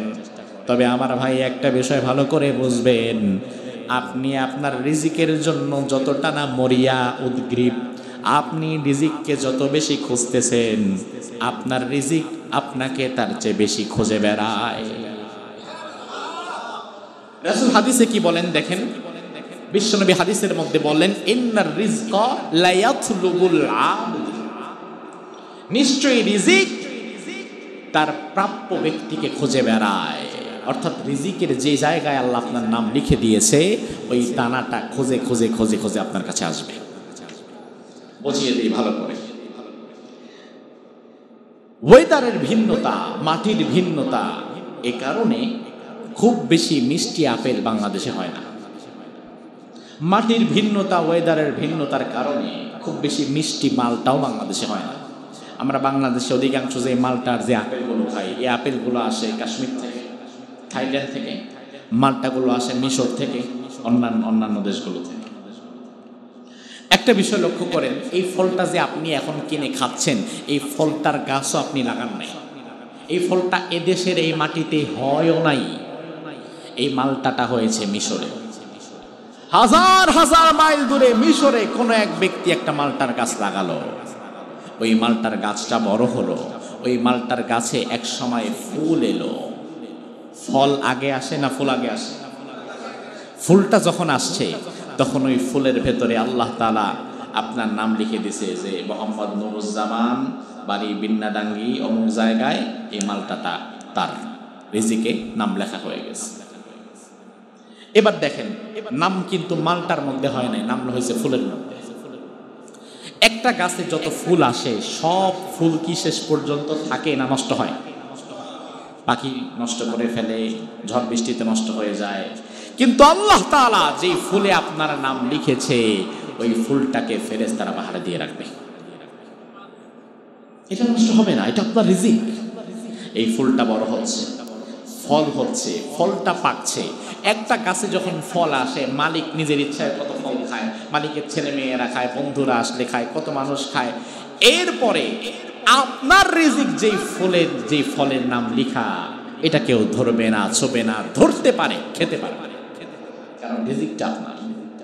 দেখেন অবস্থা, এই বাগান থেকে এই মালটাগুলো মিশরের পোর্টে আনা হলো, জাহাজে তোলা হলো, কার্টনে কার্টনে লাখ লাখ পিস মালটা মিশর থেকে জাহাজে করে সাগর মহাসাগর পাড়ি দিয়ে এই মালটাগুলো আসলো চট্টগ্রাম পোর্টে, চট্টগ্রাম বন্দরে। এবার চট্টগ্রাম বন্দর থেকে জাহাজ থেকে এই মালগুলো খালাস করা হলো। এরপরে চট্টগ্রাম থেকে মালগুলো আনা হলো ঢাকার কাউরন বাজারে, কাউরন বাজার থেকে আনা হলো সাভারে, সাভার থেকে আবার আপনাদের যারা খুচরা ব্যবসায়ী, ফল ব্যবসায়ী বিন্নাডাঙ্গি বাজারের, এরা আবার সাভার থেকে ফলগুলো কিনে আনলো, কাউরন বাজার থেকে কিনে আনলো মালটাটা। মালটাটা হয়েছিল কিন্তু মিশরে, সাগর মহাসাগর পাড়ি দিয়ে চট্টগ্রাম হয়ে কাউরন বাজার হয়ে এখন বিন্নাডাঙ্গি আপনার ঘরের পাশে চলে আসছে। এরপরে বিন্নাডাঙ্গির ফলের দোকানে যখন মালটাটা উঠেছে, ওঠার পরে ওই ফলের দোকানের কাস্টমার আপনি বান্দা একাই না, আরো মানুষ আছে না নাই? সবাই গেল, সবাই গিয়ে যে যার পছন্দ মতো ফল নিচ্ছে। আপনার তাকদিরে যেই মালটাটা লিখিত, রব যেটা আগে লিখে দিয়েছিল মুকুল থাকা অবস্থায়, এই মালটাটা হয়তো কেউ ধরছে, হয়তো সাইজে মিলে নাই, নেয় নাই, অথবা দামে মিলে নাই, নেয় নাই, নেড়ে চেড়ে নিব নিব নিব নিব করেও হয়তো আবার রেখে গেছে কি মনে করে যেন, আর নেয় নাই। আপনি এরপরে চিন্তা করলেন শুক্রবার বাড়িতে কিছু মেহমান আসতেছে, হুজুর আসবে, কিছু ফল নিয়ে যায়। আপনি গেলেন, আপনি যাওয়ার পরে ওই যে মালটা, যেই মালটায় আপনার রব, আপনার রাজ্জাক, আপনার আল্লাহ তাআলা মিশরে থাকা অবস্থায় যে মালটায় আপনার নাম লিখেছিল, ওই মালটা ঘুরে ঘুরে ঘুরে ঘুরে এত দূর পর্যন্ত এসে আপনি যখন গেছেন, তখন দামি যাই হোক না কেন, এটা তো আপনার তাকদিরে, এই মালটা তখন আপনার ব্যাগের মধ্যে ঢুকে গেছে। এরপরে আপনি আনলেন, জুমার নামাজের পরে কেটে খেলেন। আমার ভাই লক্ষ্য করেন তো, এই মালটা মিশর থেকে আসতে আসতে এত জায়গায় ঘুরছে, এত জনের হাত বদল হয়েছে, এত সাগর মহাসাগর পাড়ি দিয়ে আপনার কাছে আসছে। আপনি আপনার রিজিকরে বেশি খুঁজছেন নাকি রিজিক আপনারে বেশি খুঁজলো? তাইলে রাসূল যে বলল রিজিক তোমাকে তোমার চেয়ে বেশি খুঁজে বেড়ায়, এই কথার সত্যতা আছে না নাই? আল্লাহর হাবিব বলেন, মানুষের কাছে রিজিক পৌঁছে দেওয়ার দায়িত্ব যে ফেরেশতার, এই ফেরেশতার নাম হচ্ছে মিকাইল। কি নাম? মিকাইল আলাইহিস সালাম মানুষের কাছে রিজিক পৌঁছিয়ে দেয়। বিশ্বনবী বলেন, মৃত্যুর সাকারাতুল মাউত যখন শুরু হয়ে যায়, মৃত্যুর সময় যখন ঘনিয়ে আসে, মিকাইল আলাইহিস সালাম তখন মুমূর্ষ ব্যক্তির কাছে এসে বলে, ও আল্লাহর বান্দা শুনে নাও, দুনিয়াতে তুমি জন্মগ্রহণের পর তুমি যখন যেখানে ছিলে সেখানেই খাবারের দায়িত্বটা আমার ছিল, যথারীতি আমি তোমার কাছে খাবার পৌঁছে দিয়েছিলাম, যেটা তোমার তাকদীরে লেখা ছিল সেটা পৌঁছে দিয়েছিলাম। কিন্তু আজ খাবারের সময় চলে যাচ্ছে, সারা পৃথিবী তন্ন তন্ন করে খুঁজেও একটা দানার গায়ে তোমার নাম পেলাম না, এক ফোঁটা পানির গায়েও তোমার নাম লেখা দেখতে পেলাম না। তার মানে আমি বুঝে নিলাম আজকে থেকে আমার দায়িত্ব তোমার সাথে আর নাই। গোটা পৃথিবীর মিন মাশারিকিল আরদ ইলা মাগারিবিহা, পূর্ব দিগন্ত থেকে পশ্চিম দিগন্ত পুরোটা পৃথিবী আমি ঘোরার পরেও দেখলাম গোটা পৃথিবীতে তোমার নামে কোনো দানা পানি নাই। তার মানে বুঝে নিতে পারলাম তোমার রিজিকের বরাদ্দ শেষ হয়ে গিয়েছে, আমি বিদায় নেই। মিকাইল আলাইহিস সাল্লাম যখন এই কথা বলে বিদায় নেন, তার কিছু সময় পরেই মালাকুল মউত এসে হাজির হয়ে রূহটা কবজ করে নেয়। তার মানে রিজিক থাকবে যতদিন দুনিয়াতে আপনি বেঁচে থাকবেন ততদিন, রিজিক নাই তার মানে দুনিয়াতে আপনি আর বেঁচে থাকবেন না। অনেক সময় মালাকুল মউত আসার আগে মিকাইল রিজিক নাই এ কথা বলে যাওয়ার পরে আর মালাকুল মউত আসার আগে মধ্যখানে যদি একটু সময় থাকে, ওই সময়ের মধ্যে ওই ব্যক্তিকে কেউ যদি জোর কইরা কিছু খাওয়াইতেও যায়, ওই খাওয়া সে খাইতে পারে না। আমি হসপিটালের আইসিইউতে দেখলাম, আইসিইউর ভেতরে যাদেরকে ঢোকানো হয়, আমি দেখলাম এক ব্যক্তি মুমূর্ষ অবস্থায়, মুখ দিয়ে খাবার খাওয়া বন্ধ হয়ে গিয়েছে। ডাক্তাররা তখন পাইপ ঢোকায় নাক দিয়া, আছে না নাই, নাক দিয়া পাইপ ঢোকায়, জুস খাওয়ায়, এরপরে জুস, স্যুপ, তরল জাতীয় খাবারগুলো নাক দিয়ে দিচ্ছে। আমি দেখলাম এক ব্যক্তি আইসিইউর মধ্যে মুখ দিয়ে খাবার খেতে পারে না, নাক দিয়ে জুস ঢুকাচ্ছে, স্যুপ ঢুকাচ্ছে। একটু পরে দেখলাম শরীরটা একটা ঝাঁকুনি দিল, কাঁপুনি দিল। ঝাঁকুনি কাঁপুনি দেওয়ার পরে নিঃশ্বাসটা বন্ধ হয়ে গেল, আর নাক দিয়ে যেটা জোর করে ঢুকানো হয়েছে সেটা অটোমেটিকলি আবার বের হয়ে পড়ে যাচ্ছিল নাক দিয়ে। তার মানে আল্লাহ বোঝায় দিল, বান্দারে জোর করে নাক দিয়ে জুস ঢুকায় লাভ কি হবে? রিজিক যেহেতু শেষ, এই জুস আর এই স্যুপ এখন আর তার ভেতরে ঢুকবে না। রিজিক শেষ, দুনিয়া থেকে চলে যেতে হবে, থাকতে পারবে না। রিজিক শেষ, ডাক্তার যদি 1000 বার জোর করে এক ফোঁটা পানিও খাওয়াতে চায়, পেটে ঢুকবে না। রিজিক শেষ। তো রিজিক শেষ হওয়ার পরে আর এক ফোঁটা পানিও আপনি আপনার ভেতরে ঢোকাতে পারবেন না। সেই রিজিকের মালিক কে? জোরে বলেন, রিজিকের মালিক কে? এজন্য এবার আমি রিজিকের যে স্তরগুলো আছে, এই স্তরগুলো আপনাদের সামনে তুলে ধরব। কোরআন এবং হাদিস ঘাটাঘাটি করে আমি রিজিকের 4টি স্তর পেয়েছি। কয়টি স্তর? জোরে বলেন, কয়টা? রিজিকের স্তর হচ্ছে 4টা। কয়টা? এই 4 স্তরের বাইরে রিজিক হবে না, এই 4 স্তরের ভেতরে রিজিক সীমাবদ্ধ। সর্বনিম্ন স্তর, সর্বোচ্চ স্তর, সর্বোত্তম স্তর, পরিপূর্ণ স্তর। 4 স্তর, সর্বনিম্ন, সর্বোচ্চ, সর্বোত্তম, পরিপূর্ণ। মনে থাকবে ইনশাআল্লাহ? এই 4 স্তরের বাইরে কোনো রিজিক নেই।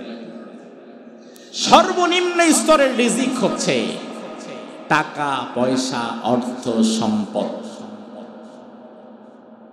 সর্বনিম্ন স্তরের রিজিক কি? অনেকে কয় না সুখ, তার কারণ সে চিন্তা করে, হুজুর এটারে সর্বনিম্ন বানাইলেন, এটার জন্যই তো জীবন বাজি রাখতে পারি আমি। আছে না? আহারে, টাকা পয়সা রিজিকের সবচেয়ে তুচ্ছ জায়গা। তার কারণ টাকা পয়সা যদি সর্বোচ্চ বা সর্বোত্তম রিজিক হতো, তাইলে এই টাকা পয়সা নামক সর্বোচ্চ সর্বোত্তম রিজিক আল্লাহ কাফের মুশরিকদের দিতই না। আরে আপনাকে আল্লাহ জালা যে টাকা পয়সা দিচ্ছে, আপনার চেয়ে বেশি টাকা পয়সা তো ডোনাল্ড ট্রাম্পের কাছে আছে, আপনার চেয়ে বেশি টাকা পয়সা তো ফিলিস্তিনি যে মারতেছে ওই ইহুদিদের কাছে আছে। তাহলে টাকা পয়সা যদি সর্বোচ্চ রিজিক হতো, আল্লাহ তাআলা ওই কাফেরদের কাছে তো এই টাকা পয়সা দিত না। এখন ওটা দেওয়া মানে এই রিজিক হচ্ছে সর্বনিম্ন স্তরের রিজিক, এটার কোনো দামই আল্লাহর কাছে নেই। দাম থাকলে এটা ওদেরকে আল্লাহ দিত না। আল্লাহর হাবিব হাদিসের মধ্যে বললেন, লাউ কানাতিদ দুনিয়া তাদিলু ইনদাল্লাহি জানাহা বাউদা মা সাকা কাফিরুম মিনহা শারবাতা মা। গোটা দুনিয়াটাকে যদি সম্পদ বানাও, ওই সম্পদের দাম আল্লাহর কাছে মশার ডানার চাইতেও কম, মাছির ডানার চাইতেও কম। আমার ভাইরা, মাছিরই তো কোনো দাম নাই, আর মাছির ডানা, মাছির পাখনার তো আরো দাম নাই। আপনারা যদি কেউ 1 লক্ষ মাছির ডানা জোগাড় করে দেয়, বিনিময়ে আপনি কয় টাকা দিবেন? এই ছাতার মাথা নেয় কি আর ময়লা পরিষ্কার করে? আল্লাহ বললেন, রাসূল বললেন, গোটা দুনিয়া আল্লাহ তাআলার কাছে এতটাই তুচ্ছ, মাছির ডানার চাইতেও গোটা দুনিয়া আরো বেশি তুচ্ছ। বিশ্বনবী বললেন, গোটা দুনিয়ার দাম যদি আল্লাহর কাছে মাছির ডানা সম পরিমাণ হতো, তাহলে আল্লাহ তাআলা দুনিয়াতে কোনো কাফের মুশরিককে খাইয়ে পরিয়ে রাখতেন না। দুনিয়ার তো দামই নাই রে বেটা, এজন্য যার যা পারস খা। আল্লাহ তাআলার কাছে দাম মূলত দুনিয়ার নয়, আল্লাহর কাছে দাম মূলত ইমানদারের। ইমানদার আছে বলেই দুনিয়া টিকে আছে। ইমানদার নাই দুনিয়া তো নাই, তাহলে দাম কি দুনিয়ার না ইমানদারের? আর ওই ইমানদার এখন নিজের দাম বোঝে না। ইমানদারের অবস্থা হয়ে গেছে এখন হাতির মতো। হাতির পেছনে, হাতির পিঠে একটা মাউত বসে থাকে। শক্তিতে সামর্থ্যে ওই মাউত কি হাতির চাইতে শক্তিশালী না, কিন্তু মাউত যেদিকে যেদিকে নাড়া দেয় হাতি সেদিকে সেদিকে যায়। তার কারণ কি? কারণ হচ্ছে হাতির কান এত বড়, ও কোনোদিন ওর নিজের দেখে না। আজ আমি এত বড়, ও মনে করে আমি কান এতটুকু, তো আমিও ছোট্টখাট্ট একটা বিষয়, আর আমার উপরে যে বসে ও আরো শক্তিশালী। ও যদি কোনোদিন নিজের দেখতো যে আরে তুই তো আমার কাছে কিছুই না, তাইলে হাতি তারে আর তার পিঠের উপরে বসতেও দিত না। আমাদের অবস্থা হয়েছে সেই হাতির মতো। আমরা ইমানদারেরা নিজেদের গুরুত্ব বুঝতেই পারলাম না। আমাদের জন্য আল্লাহ পৃথিবী টিকায় রাখছে, অথচ আমরা নিজেদেরকে মনে করি গোলাম, আমরা নিজেদেরকে তুচ্ছ মনে করি। এজন্য রিজিকের স্তর বলেছিলাম কয়টা? জোরে বলেন। সর্বনিম্ন, সর্বোচ্চ, সর্বোত্তম, পরিপূর্ণ, এই চারটা স্তরে আল্লাহ রিজিক দেয়। সর্বনিম্ন হচ্ছে টাকা পয়সা অর্থ সম্পদ, সর্বনিম্ন। সর্বোচ্চ কি? সর্বোচ্চ রিজিক হচ্ছে নেককার স্ত্রী এবং পরিশুদ্ধ নেক সন্তান। সুবহানাল্লাহ বলবেন না? আপনি চিন্তা করলেন তো সর্বোচ্চ রিজিক নাকি নেককার স্ত্রী আর সন্তান, এটা কোনো রিজিক হলো?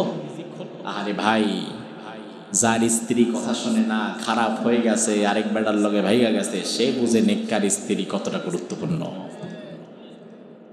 যার সন্তানগুলো ড্রাগ অ্যাডিক্টেড হয়ে গেছে, বেয়াদব হয়ে গেছে, বাপেরে পোলায় মারতে যায়, এমন সন্তান আছে না নাই? সে বুঝে একটা সুসন্তান কতটা গুরুত্বপূর্ণ। সারা দুনিয়ার সম্পদের চাইতে সুসন্তানের গুরুত্ব বেশি। সারাদিন বাহিরে কাজ করার পরে রিক্সাওয়ালা ঘরে গিয়ে যদি দেখে ছেলেটা মাশাআল্লাহ পড়াশোনা ঠিক মতো করে, টাইম মতো ঘুমিয়ে যায়, কোনো বাজে নেশা নাই, স্ত্রী মাশাআল্লাহ খাবার দাবার রেডি করে দাঁড়ায় থাকে, ঘরে রিক্সাওয়ালা ভাই আসলে তাকে বাতাতার কোটি টাকা থাকতে পারে, তার জীবনে মূলত সুখ নাই। সুখ আছে না? এই জন্য রিজিকের সর্বোচ্চ স্তর হচ্ছে একজন নেককার স্ত্রী, পরিশুদ্ধ নেক সন্তান। এরপরে রিজিকের সর্বোত্তম স্তর হচ্ছে পরিপূর্ণ না, সর্বোত্তম স্তর হচ্ছে নেককার স্ত্রী, পরিশুদ্ধ নেক সন্তান, এটা সর্বোত্তম। আর সর্বোচ্চ পর্যায়ের রিজিক আল্লাহ তাআলা আপনার জীবনে যদি দেয়, সেটা হচ্ছে শারীরিক এবং মানসিক সুস্থতা। শারীরিক এবং মানসিক সুস্থতা। আহারে ভাই, 1000 কোটি টাকার মালিক থাকতে পারে, কিন্তু সুস্থতা যদি আল্লাহ একবার কেড়ে নেয়, এই 1000 কোটি টাকার মূল্য তার কাছে না। সিঙ্গাপুর এয়ারপোর্টে আমি বসে আছি, চাঙ্গি এয়ারপোর্ট, গোটা পৃথিবীর ফার্স্ট ক্লাস এয়ারপোর্ট।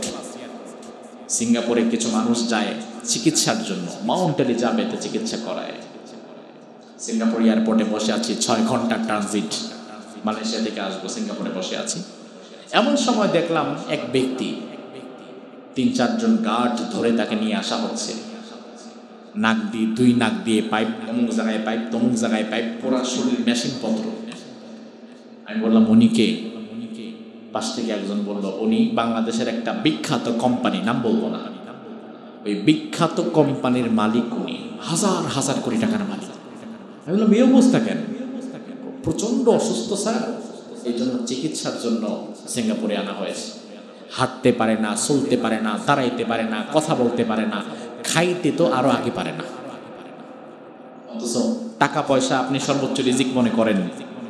টাকা পয়সা তো ওই মার্ডার ব্যাংকে কোটি কোটি, হাজার কোটি, প্রত্যেক দিন প্রয়োজনে 1 কোটি টাকা খরচ করে খাইতে পারে, কিন্তু না, খাবারের দরজা আল্লাহ বন্ধ করে দিচ্ছে।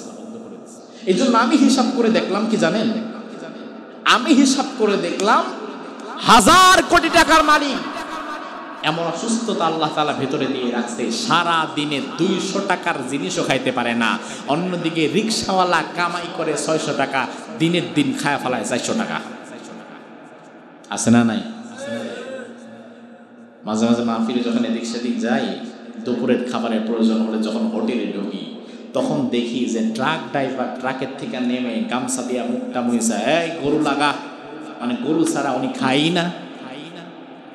গরু ছাড়া ট্রাক ড্রাইভার খাইতেই বসে না। অতদিন সারাদিন হয়তো সর্বোচ্চ 1000 টাকা কামাই হবে, কিন্তু গরুর গোশত ছাড়া সে খাওয়া হয় না। অন্যদিকে 1000 কোটি টাকার সম্পদ যার ব্যাংকে আল্লাহ জমা করায় দিছে, প্রচুর প্রচুর টাকা, গরুর গোশত খাওয়া তো দূরের কথা, গরু দেখলেও তো শরীরে চুলকানি ওঠে, দেখলেও চুলকানি ওঠে, খাওয়া তো আর পরের বিষয়। সকালে 1 কাপ জুস, দুপুরে ডিমের কুসুম ছাড়া একটা পুষ, আর রাত্রে একটা টুস, খাবার শেষ। সারা দিনে দেখবেন এই বেটা তো 200 টাকার খাবারও খায় নাই, অথচ টাকা আছে ব্যাংকে 1000 কোটি টাকা। অথচ আমাদের যাদের টাকা পয়সা খুব একটা নাই, আমরা মাশাআল্লাহ খাওয়া সামনে থাকলে আর ডাইনিভাবে তাকাই না। তাইলে বোঝেন, রিজিক যদি টাকা পয়সার নামই হতো তাইলে তো ওই বান্দা অনেক রিজিকওয়ালা, কিন্তু আসলে ওই বান্দার তো কিচ্ছু নাই। সে তার শুধু একটা মনে শান্তি যে ব্যাংকে টাকা আছে, কিন্তু এছাড়া আর কিচ্ছুই তার জীবনে নাই। দিন শেষে এই লোকটা ফেইলার, এই লোকটা সাকসেসফুল না, সে তার দুনিয়ার জীবনটাকে কিছুই উপভোগ করতে পারবে না। এরপরে এটা হচ্ছে সর্বোচ্চ রিজিক, শারীরিক মানসিক সুস্থতা। আর সর্বশেষ পরিপূর্ণ স্তর, রিজিকের পরিপূর্ণ স্তর হচ্ছে আল্লাহ তাআলার সন্তুষ্টি, পরিশেষে জান্নাত। জান্নাত পাওয়ার পরে আর কোন রিজিকের অভাব হবে? এই 4টি স্তরে আল্লাহ তাআলা মানুষকে রিজিক দেয়। আল্লাহ তাআলা যেন আমাদেরকে পরিপূর্ণ স্তরের রিজিকটা দান করে, বলি আমিন। আমার ভাইয়েরা, সময় তো অনেক বেশি হয়ে যাচ্ছে। আরেকটা পয়েন্ট, এমন 6টি কাজ আছে যেই 6টা কাজ করলে আপনার রিজিক নষ্ট হবে, আর এমন 7টি কাজ আছে যেই 7টি কাজ করলে আপনার রিজিক বৃদ্ধি পাবে। এখন এদিকে 6টা, এদিকে 7টা, এটা কি বলবো? কিন্তু সময় তো নাই, আমি তো সময় নিয়ে গেছি অনেক, 1 ঘন্টা হয়ে গেছে। আচ্ছা, আরো 2 ঘন্টা বলেন না? না, সর্বনাশ, এটা করা যাবে না। অন্তত দেখি আমি আর 15 থেকে 20 মিনিটের মধ্যে আমি আমার আলোচনা শেষ করব। থাকতে পারবেন না ইনশাআল্লাহ? আচ্ছা, এই যে বিষয়গুলো বললাম, এগুলো জানা দরকার ছিল না? আল্লাহর হাবিব সাল্লাল্লাহু আলাইহি ওয়াসাল্লাম রিজিক নষ্ট কেন হয় এবং 6টা কারণ রাসূল বলে গিয়েছেন। রাসূল হাদিসের মধ্যে বলেছেন, আল্লাহ কোরআনের মধ্যে বলেছেন, কোরআন এবং হাদিস থেকে বাছাই করে রিজিক নষ্ট হওয়ার, রিজিকের বরকত নষ্ট হওয়ার 6টা কারণ আমি আপনাদের সামনে পেশ করব। রিজিক নষ্ট হয় 6টা কারণে, রিজিকের বরকত কমে যায় 6টা কারণে। বরকত যদি কমে যায়, হাজার হাজার লাখ লাখ টাকা কামাবেন, কিন্তু দিন শেষে দেখবেন টানাটানি লেগেই আছে।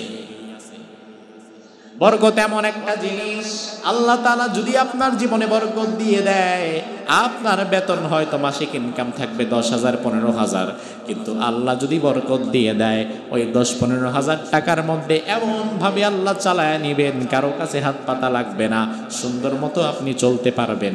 আর আল্লাহ যদি একবার বরকত তুলে নেয়, 1 লাখ টাকা বেতন পাওয়ার পরেও দেখবেন মাস শেষে 10,000 টাকা ঋণ। হতে পারে না? এজন্য রিজিক নষ্ট হয় 6টা কারণে। জোরে বলেন, রিজিক নষ্ট হয় কয়টা কারণে? কয়টা? তাইলে এই 6টা কারণ শোনার পরে এই কারণগুলো বেশি বেশি করবেন না বিরত থাকবেন? 1 নাম্বার, রাসূল সহিহ বুখারীর 2079 নাম্বার হাদিসের মধ্যে বললেন, ফাইন সাদাকা ওয়া বায়্যানা বুরিকা লাহুমা ফি বাইইহিমা ওয়া ইন কাতামা ওয়া কাযাবা বুহিকাত বারাকাতু বাইইহিমা। রাসূল বললেন, শোনো, ব্যবসায়ী যদি ব্যবসা করার সময়, পণ্য বিক্রির সময় এই পণ্যের দোষ গুণগুলো লুকায়, এই পণ্যে কিছুটা ত্রুটি আছে, কিন্তু সে ত্রুটিটা ক্রেতার কাছে না দেখায়া লামসাম ভাবে একটা বুঝ দিয়া ব্যবসা করে, সে যদি পণ্যের এই ত্রুটিগুলো গোপন করে, মুহিকাত বারাকাতু বাইইহিমা, আল্লাহ তাআলা ওই ব্যবসা থেকে বরকতটা তুলে নেয়। সুবহানাল্লাহ কইলেন নাকি? আরে আমি এখানে কোয়া দরকার না, আল্লাহ বরকত তুলে নেয়, বান্দা খুশি হয়ে কয় সাউ সুবহানাল্লাহ, দাও সালায় দাও। সমস্যা নাই। এই যে সুবহানাল্লাহ বলছেন, আপনি তো মন থেকে বলছেন, আর আল্লাহ তাআলা বান্দার বাহিরটা নেয় না, আপনি ভেতর থেকে যেটা বলবেন সেটা আল্লাহ গ্রহণ করবে। সুবহানাল্লাহ। তো রাসূল বলেন, ব্যবসায়ী যদি ব্যবসা করার সময় পণ্যের দোষ গোপন করে ক্রেতাকে মিথ্যা কথা বলে চালিয়ে দেয় পণ্যটা। একটা লাউ পাড়ার সময় আপনি দেখছেন ভেতর দিয়ে ফোটা হয়ে গেছে, ভেতরে পোকা, ওদিক দিয়ে পচা, কিন্তু দোকানে নেওয়ার পরে লাউটাকে এমনভাবে রাখছেন ফোটাটা আর দেখা যায় না, মোটামুটি ঢেকে রাখছেন। এরপরে ক্রেতাকে দেওয়ার সময় মোটামুটি ওই জায়গাটা নিজের হাতে ধইরাই দেখাইছেন, ওই ফুটার জায়গায় আপনার হাত আছে, ক্রেতা দেখতে পারতেছে না। একদম টাটকা কচি লাউ নিয়ে যান, নিয়ে খালি খাইবেন। কোম্পানি এই এক পিস লাউ খালি আপনার জন্যই বানাইছে। আমাদের ব্যবসায়ী ভাইরা তো মাশাআল্লাহ, আপনি কোনো একটা পণ্য কিনতে গেলে আপনার এমনভাবে ব্রেন ওয়াশ করবে যে এই জুতা কোম্পানি খালি আপনার জন্যই বানাইছে, অন পিস মেড কোম্পানি ডেট, আপনার জন্য বানায়, কোম্পানি মরে গেছে, এই জুতা জীবনও পাবেন না। আমি একদিন দেখলাম গেঞ্জি কিনতে গেছি, তো গেঞ্জিটা একটু টাইট হচ্ছে, কত 42 সাইজ, গেঞ্জিটা টাইট হচ্ছে। হুজুর সমস্যা নেই, নিয়ে যান, 2 বার ধোয়া দিবেন, ধুইলে এটা ছাড়বো। ঠিক আছে, গেঞ্জি হাতাহাতি করতেছি, দাম দেব, এমন সময় আরেক ব্যক্তি আসছে, তার সাইজ আবার একটু ছিল, পেট ফুট নাই, পরিটুরি নাই, সে এই সাইজের গেঞ্জি ছাড়া ওই দোকানদারের কাছে আর গেঞ্জিই নাই, এটা আমি জানতাম। এখন ওই চিকন মানুষ যে আসছে যার ভুড়ি টুড়ি নাই, আমার তো একটু ভুড়ি আছে, এখন সে বলতেছে ভাই এটা তো আমার ঢোলা হয়, এক সাইজ ছোট দেন, 38 দেন, 39 দেন। আরে ভাই একবার ধোয়া দেন, ধোয়া দিলে এটা চাপবো।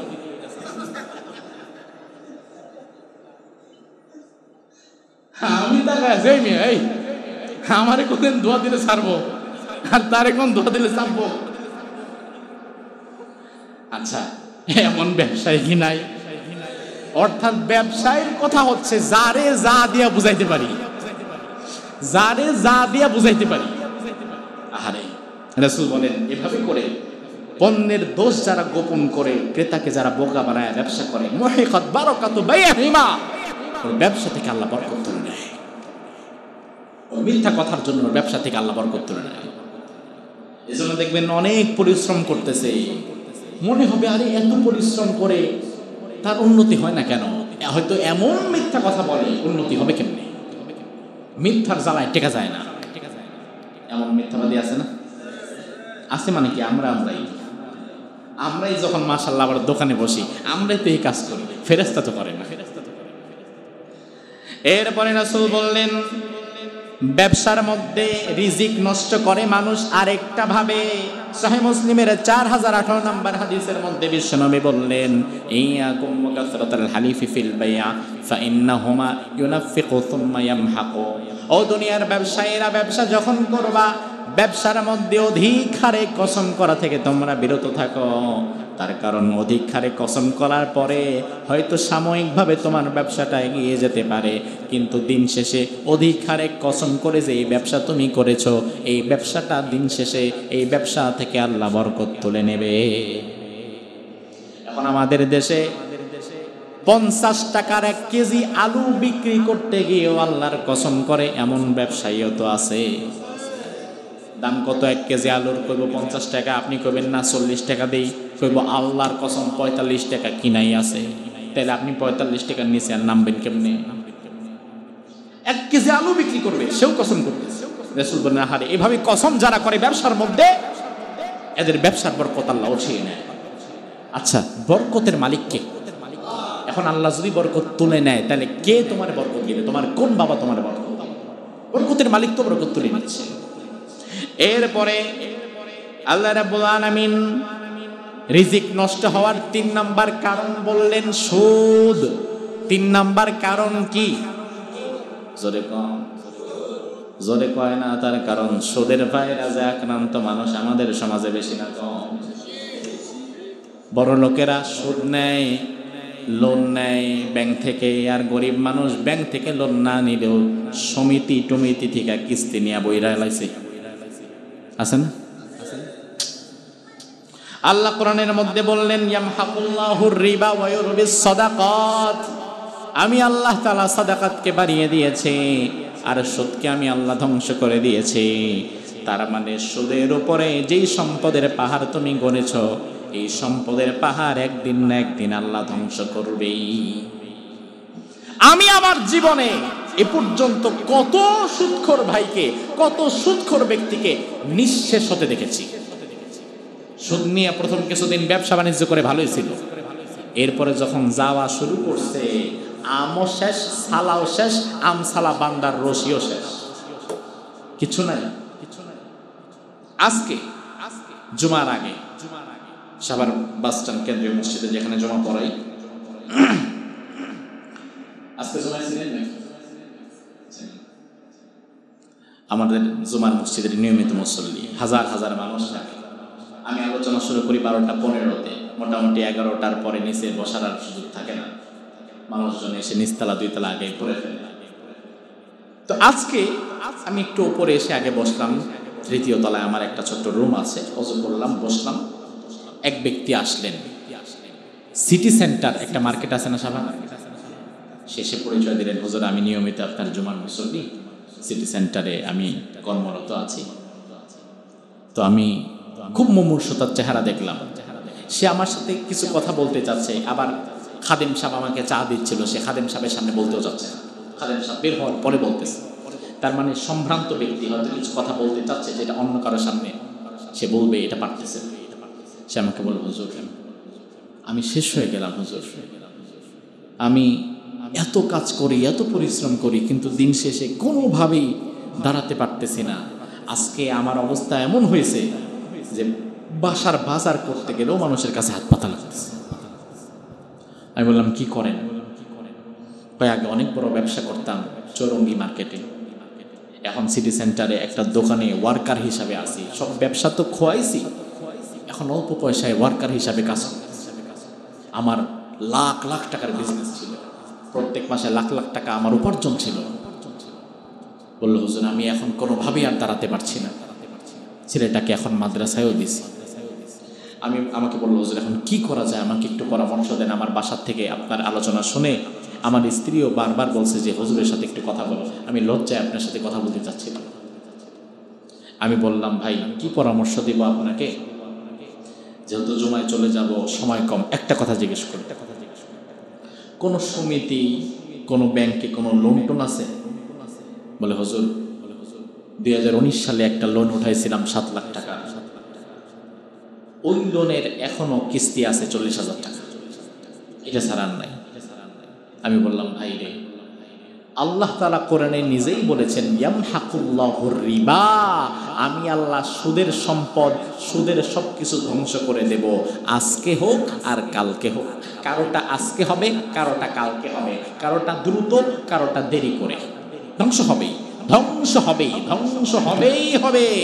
এখন আপনি তো সেই সুদের সাথে সম্পৃক্ত, এখনো 40,000 টাকার কিস্তি আপনার বাকি, আপনি যতই আগাতে চাইবেন আগাতে তো পারবেন না। সে চোখের পানি ছেড়ে দিচ্ছে, নিচের দিকে তাকে বলে, হুজুর আমার এটাই মনে হয় ওই কিস্তি নেওয়ার পর থেকেই, ওই সুদে জড়ানোর পর থেকেই আমার গোটা ব্যবসা তো গেছেই, আজকে মানুষের কাছে হাত পেতে আমার চলা লাগতেছে। আমার এটাই মনে হয় ওই সুদ নেওয়ার পর থেকেই আমার সব শেষ হয়েছে। আমি বললাম, ঠিক এইভাবে বললাম, কোরআন আমার হাতে। আমি বললাম যে আপনি কি সত্যি মনে করেন যে এই সুদে জড়ানোর পর থেকে আপনার এই অবস্থা? বলে, হুজুর আমি সত্যি এটা মনে করি। আমি বললাম, তাইলে এক কাজ করে, গ্রামের জমিও যদি বিক্রি করা লাগে, যদি জমি থাকে ওইটা বিক্রি করে হলেও যে 40,000 টাকার কিস্তি এখনো বাকি, তাড়াতাড়ি দেন, তাড়াতাড়ি দিয়ে সুদ থেকে বিদায় নেন। আল্লাহকে বলেন, আল্লাহ না বুঝে ভুল করেছি, যালামতু নাফসি যুলমান কাসীরা ওয়ালা ইয়াগফিরুয যুনুবা ইল্লা আনতা ফাগফিরলি মাগফিরাতাম মিন ইনদিক ওয়ারহামনি ইন্নাকা আনতাল গফুরুর রহিম। অনেক ভুল করছি, গুনাহ করছি, সুদ খাইছি, আল্লাহ বুঝতে পারি নাই, আল্লাহ আর না তওবা করলাম, আর না মরে গেলেও 1 টাকা সুদের দিকে জড়াবো না, আল্লাহ তুমি মাফ করে দাও। এভাবে তওবা করে ফিরে আসেন, হালাল পথে থাকেন, আমার বিশ্বাস আল্লাহ তাআলা আপনাকে আগের চেয়ে ভালো অবস্থায় ফিরিয়ে দিতে পারবেন। তিনি বললেন, হুজুর আমি ইনশাআল্লাহ এই কাজটা করব, আমি চেষ্টা করব এই কাজটা করার জন্য। আমি বললাম, ভাই চেষ্টা না, অতি দ্রুত সুদ থেকে বের হও, নয়তো আল্লাহ তাআলার আয়াত যেমন সত্যি, সুদ তো আল্লাহ কোনোদিন রাখবে না, এটা ধ্বংস হবেই। কারোটা তাড়াতাড়ি হবে, কারোটা দেরি করে হবে, কিন্তু দিন শেষে ধ্বংস হবেই। এখন আমাদের গ্রামে গঞ্জে যারা সভা সমিতি বিভিন্ন সুদের সাথে সম্পৃক্ত আছেন, আপনি সাবধান হন ভাই। একটা সাইকেল কিনতে গেলেন 10,000 টাকা, সেখানে কিস্তিতে সুদের মধ্যে ঢুকা দিলেন। রিক্সার ব্যাটারি নষ্ট হয়েছে, 20,000 টাকা লাগবে, সেখানেও আপনি সুদের থেকে একটা ব্যাটারি নিলেন। 1000 বছর ধরে রিক্সা চালাচ্ছেন, আয় উন্নতি হচ্ছে না। কারণ কি? কারণ আপনি নিশ্চয়ই আপনি কোনো না কোনো সুদের সাথে সম্পৃক্ত। এই জন্য আল্লাহ তাআলা আপনার অবস্থানকে ভালো করবে না। আমি আমার জীবনে আলহামদুলিল্লাহ, আমরা ওলামায়ে কেরাম যারা আছি, আমরা বুকে হাত দিয়ে বলতে পারি 1 টাকা সুদের সাথে আমরা জড়াই নাই, আলহামদুলিল্লাহ। কিছু থাকলেও না, না থাকলেও না, 1 টাকা সুদের সাথে জড়াই নাই, কোনোদিন জড়াবো না। আপনি সিদ্ধান্ত নেন, আপনি পারবেন। আমাকে ওই ভাই আমার পাশে যখন বসেছিল, তো সে আমাকে আবার বলল, হুজুর এখন তো অধিকাংশ দোকানদাররা সুদের সাথে জড়ায় গেছে। আমি বললাম, দুনিয়ার সবাই জড়ায় যাক, যদি একজন না জড়ায়, আপনি মনে করবেন সে একজনটা আমি হব। গোটা দুনিয়ার মানুষ কি করতেছে না করতেছে সেটা আমার দেখার বিষয় না। সুদ ছাড়াও ব্যবসা করতেছে এমন বড় বড় ব্যবসায়ীও কি একজনও নাই? ভালো মানুষ যদি একজনও না থাকতো তাহলে তো কিয়ামতই হয়ে যেত। ভালো মানুষ আছে বিধায় তো দুনিয়া টিকে আছে। তার মানে সুদ ছাড়া ব্যবসা করে এমন ভালো মানুষও এই জামানায় আছে না নাই? আছে।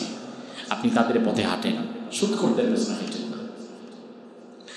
এরপরে রাসূল বলেন, রিজিকের বরকত নষ্ট হওয়ার 4 নাম্বার কারণ হচ্ছে আল্লাহ যেই নিয়ামত দিয়েছে সেই নিয়ামতের শুকরিয়া আদায় না করা। কোরআনে আল্লাহ বললেন, লা ইন শাকারতুম লাযিদান্নাকুম ওয়া লা ইন কাফারতুম ইন্না আযাবি লাশাদীদ। তোমরা যদি আমি আল্লাহর শুকরিয়া আদায় করো, আমি আল্লাহ নিয়ামত বাড়ায় দেব, আর যদি শুকরিয়া আদায় না করো, যা দিয়েছি তাও আমি আল্লাহ আবার কেড়ে নেব।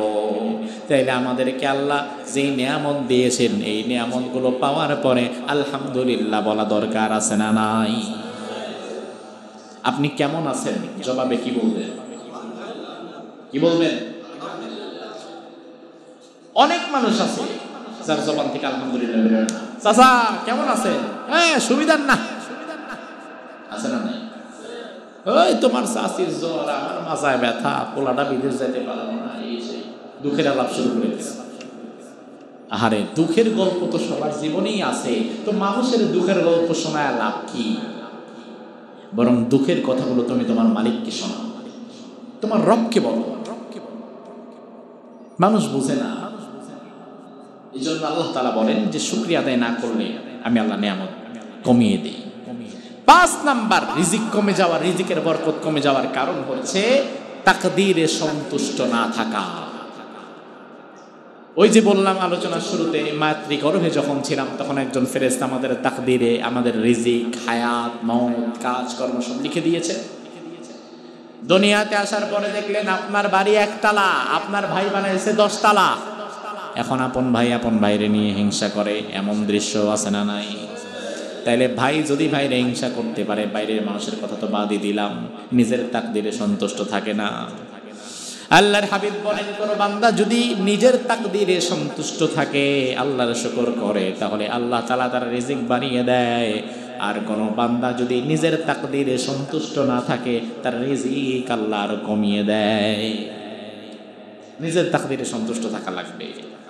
রিজিক নষ্ট হওয়ার 6 নাম্বার সর্বশেষ কারণ হচ্ছে অপচয় এবং অপব্যয়। অপচয় করবেন, রিজিক নষ্ট হয়ে যাবে, অপব্যয় করবেন, রিজিক নষ্ট হয়ে যাবে। এখন আমাদের বীর মসজিদগুলোতে খাবারের অপচয় আছে না নাই?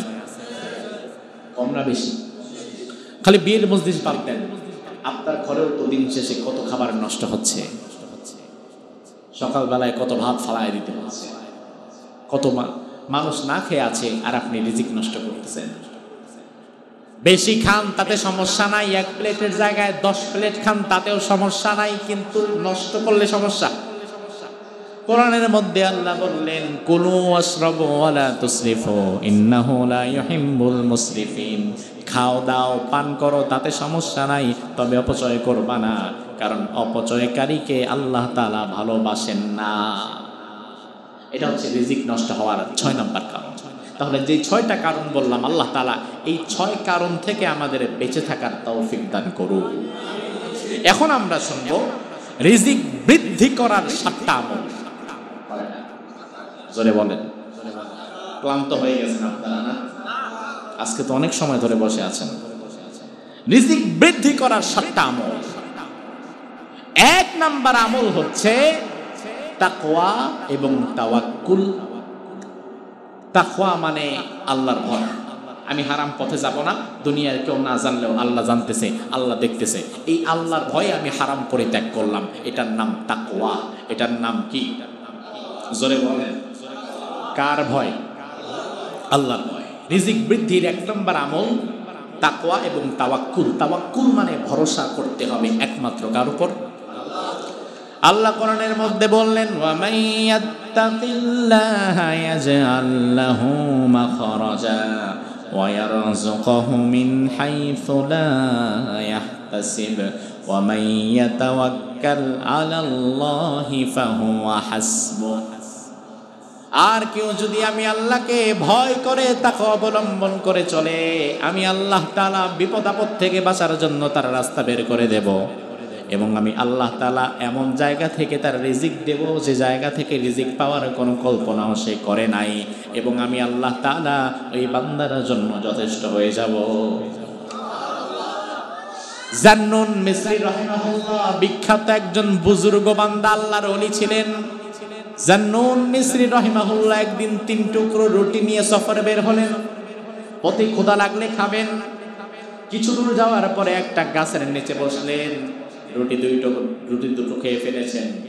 তৃতীয় রুটিটার দিকে যখন হাত দিবে তখনই একটা কাক এসে ছো মেরে রুটিটা নিয়ে গেল। জান্নুন মিসরি চিন্তা করলেন, কাকটা আমার রুটি নিয়ে কই যায়, দেখা লাগবে। জান্নুন মিসরি রাহিমাহুল্লাহ চিন্তা করলেন, তার কারণ হচ্ছে কাক তো স্বাভাবিকত ময়লা খাবে, আবর্জনা খাবে, আমার রুটি কেন খাইতে আসলো? ফেলুল হাকিম লা ইয়াখলু আনিল হিকমা। আল্লাহ মহাপ্রজ্ঞাময়, প্রজ্ঞার বাহিরে আল্লাহর কোনো কাজ নাই। তাহলে এই যে কাকটা যে রুটিটা নিয়ে গিয়েছে, এর পেছনেও আল্লাহর কোনো একটা গোপন রহস্য আছে না নাই? জান্নুন মিসরি কাকের পেছনে পেছনে দৌড়াতে লাগলেন। কিছু দূর যাওয়ার পরে দেখলেন একটা পাহাড়ের নিচে একটা গুহা, গর্ত হয়ে গেছে, অনেক নিচু গর্ত, কোনো মানুষ পড়ে গেলে উঠতে পারবে না। ওই গুহার মুখে একটা মরা গাছের ডাল, ওই গাছের ডালে ওই কাকটা বসে ওই রুটিটা পা দিয়ে আর মুখ দিয়ে ছিঁড়ে ছোট ছোট টুকরো করে নিচের দিকে ফেলছে। জান্নুন মিসরি চিন্তা করলেন, কিরে, কাক তো দেখি রুটি না খায়, নিচের দিকে ফালায়, কারণ কি? তিনি গুহার কাছে গিয়ে রুটি দিলেন যে কি আছে দেখি। গুহার কাছে গিয়ে রুটি দিয়ে দেখলেন ওই গুহার ভেতরে একজন আল্লাহর বান্দা শুয়ে আছে, যে আল্লাহর বান্দা চোখে দেখে না, চোখ দুটো নাই, যিনি কথাও বলতে পারেন না, মুখে তেমন শক্তিও নাই, যার হাঁটা চলার মতো ক্ষমতাও নাই, গুহার মধ্যে শুয়ে আছে আর জবান থেকে আল্লাহ আল্লাহ জিকির করছে। আল্লাহ আল্লাহ জিকির করছে। খোদা যখন লাগে এই কাকটা ওই রুটিটুকু ছিঁড়ে ছিঁড়ে ওই আল্লাহর বান্দার মুখের মধ্যে ফেলে। জান্নুন মিসরি এই দৃশ্য দেখে আল্লাহরে বলে, আল্লাহ তুমি আমার দয়াময় মেহেরবান আল্লাহ, এই ব্যক্তিকে এমন নাজুক এক জায়গায়, হাঁটতে চলতে পারে না, চোখে দেখতে পারে না, কথাও ঠিক মতো বলতে পারে না, জঙ্গলের এমন গহীনে এমন অচল ব্যক্তিকে একটা কাকের মাধ্যমে তুমি রিজিক দিয়েছো, তাইলে আমি জান্নুন মিসরি জীবনে কেন হারামের দিকে যাব? আমার তো যাওয়ার দরকার নাই, আমারেও রিজিক দেওয়ার ক্ষমতা সেই আল্লাহর আছে না নাই? আমার ভাইরা, রিজিক বৃদ্ধির 2 নাম্বার আমল হচ্ছে ইস্তেগফার। 2 নাম্বার আমল কি? আমরা মনে করি ইস্তেগফার করব যদি গুনাহ করি তাইলে, এছাড়া ইস্তেগফার করব না, বিষয়টা ভুল। ইস্তেগফার করা লাগবে সর্বত্র সব সময়, কারণ ইস্তেগফার করলে আল্লাহ তাআলা আপনার রিজিক বাড়িয়ে দেবে। শুধুমাত্র আস্তাগফিরুল্লাহ এতটুকু বললেই এনাফ। বলতে পারবেন? বলেন তো আস্তাগফিরুল্লাহ। আবার বলেন আস্তাগফিরুল্লাহ। বললে কি হবে দেখেন, কোরআনের মধ্যে আল্লাহ বলেন, ফাকুল তুস্তাগফিরু রাব্বাকুম ইন্নাহু কানা গফফারা ইউরসিলিস সামাআ আলাইকুম মিদরারা ওয়া ইউমদিদকুম বিআমওয়ালিন ওয়া বানিনা ওয়া ইয়াজআল লাকুম জান্নাতিন ওয়া ইয়াজআল লাকুম আনহারা। সুবহানাল্লাহ বলেন।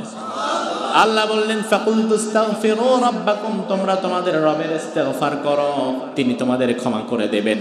আকাশ থেকে বৃষ্টি বর্ষণ করে তিনি তোমাদের রিজিক বাড়িয়ে দেবেন, ফলে ফসলে তিনি তোমাদের বাগানগুলো সাজিয়ে দেবেন, তোমাদের নিয়ামত তিনি বাড়িয়ে দেবেন। আবার আল্লাহর হাবিব হাদিসের মধ্যে বললেন মান লাজিমাল ইস্তিগফার জাআলাল্লাহু লাহু মিন কুল্লি যিকিন মাখরাজা ওয়া মিন কুল্লি হাম্মিন ফারাজা ওয়া রাযাকাহু মিন হাইথু লা ইয়াহতাসিব। আল্লাহর কোন বান্দা যদি ইস্তেগফারকে তার জিহ্বার সাথে লাগায় নিতে পারে, অর্থাৎ ইস্তেগফারকে যদি কন্টিনিউয়াসলি মুখের মধ্যে রাখতে পারে, বারবার যদি আস্তাগফিরুল্লাহ আস্তাগফিরুল্লাহ জিকির সে করতে পারে, আল্লাহ তাআলা প্রথমত বিপদ আপদ থেকে বাঁচার জন্য তার রাস্তা বের করে দেবে। এরপরে আল্লাহ তাআলা অপ্রত্যাশিত জায়গা থেকে তার রিজিকের ব্যবস্থা করে দেবে। ওই বান্দার জন্য মহান আল্লাহ নিজেই যথেষ্ট হয়ে যাবে। তাহলে ইস্তেগফার করলে লাভ আছে না?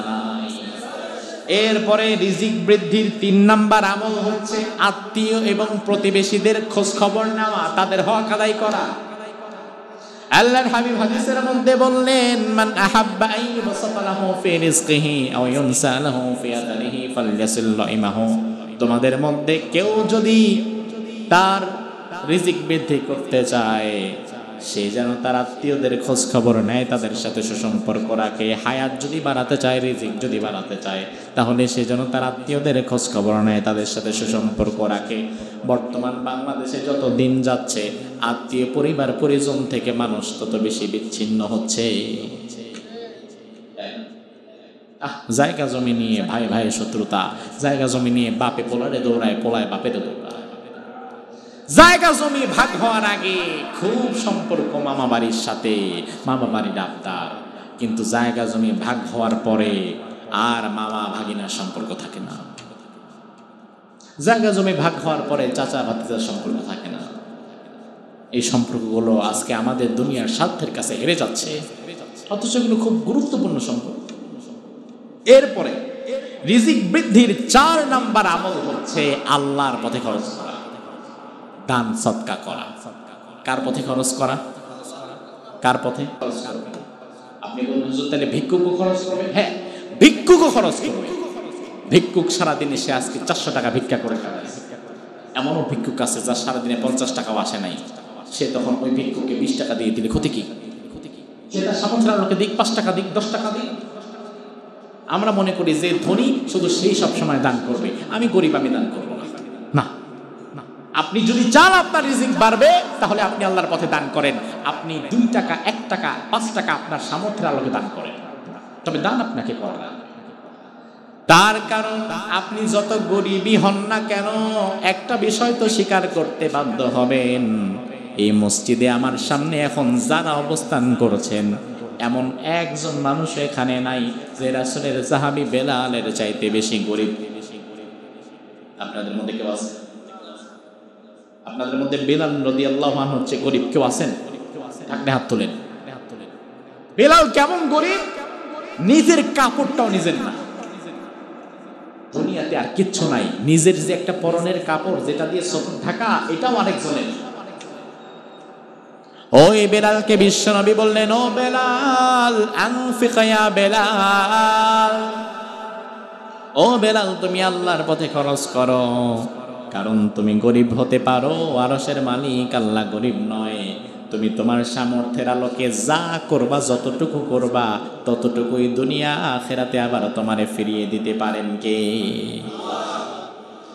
এরপরে আল্লাহ রাব্বুল আলামিনের জন্য কোরআনের মধ্যে বললেন, ওয়া মা আনফাকতুম মিন শাইইন ফাহুয়া ইউখলিফুহু ওয়া হুয়া খায়রুর রাযিকিন। কেউ যদি আমি আল্লাহর পথে দান করে, এটাকে আমি আল্লাহ আবার তার কাছে ফিরিয়ে দেই। আমি আল্লাহ উত্তম রিজিক দাতা। রিজিক বৃদ্ধির 5 নাম্বার আমল হচ্ছে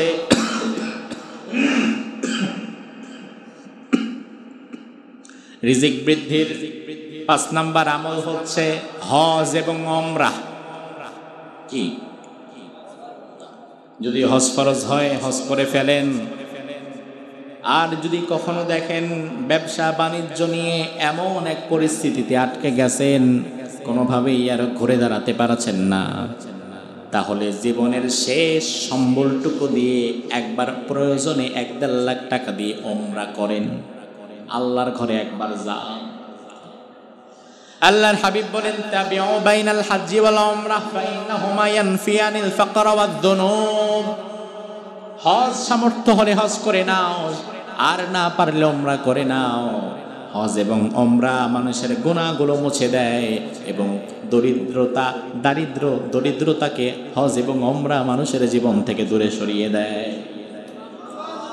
জীবনে আটকে গেছেন, কোনোভাবে আর ঘুরে দাঁড়াতে পারছেন না, জীবনের শেষ সম্বলটুকু একত্রিত করে কাবার চত্বরে চলে যান।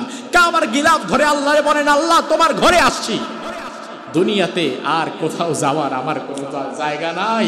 আমি তো এমন ভিক্ষুক, দুনিয়ার ভিক্ষুক যদি এক ঘর থেকে দাঁড়ায় দেওয়া হয়, সে আরেক ঘরে গিয়ে দাঁড়ায় 2টা চাল পায়, কিন্তু আমি এমন ভিক্ষুক, তুমি ছাড়া আমার যাওয়ার কোনো জায়গা নাই আল্লাহ। এভাবে করে বারবার যদি আপনি আল্লাহর দরবারে গিয়ে কাঁদতে পারেন, অবশ্যই আল্লাহ তাআলা আপনাকে উত্তম রিজিকের ব্যবস্থা করে দিবেন। আচ্ছা, পারবেন তো? আল্লাহ পারবেন না?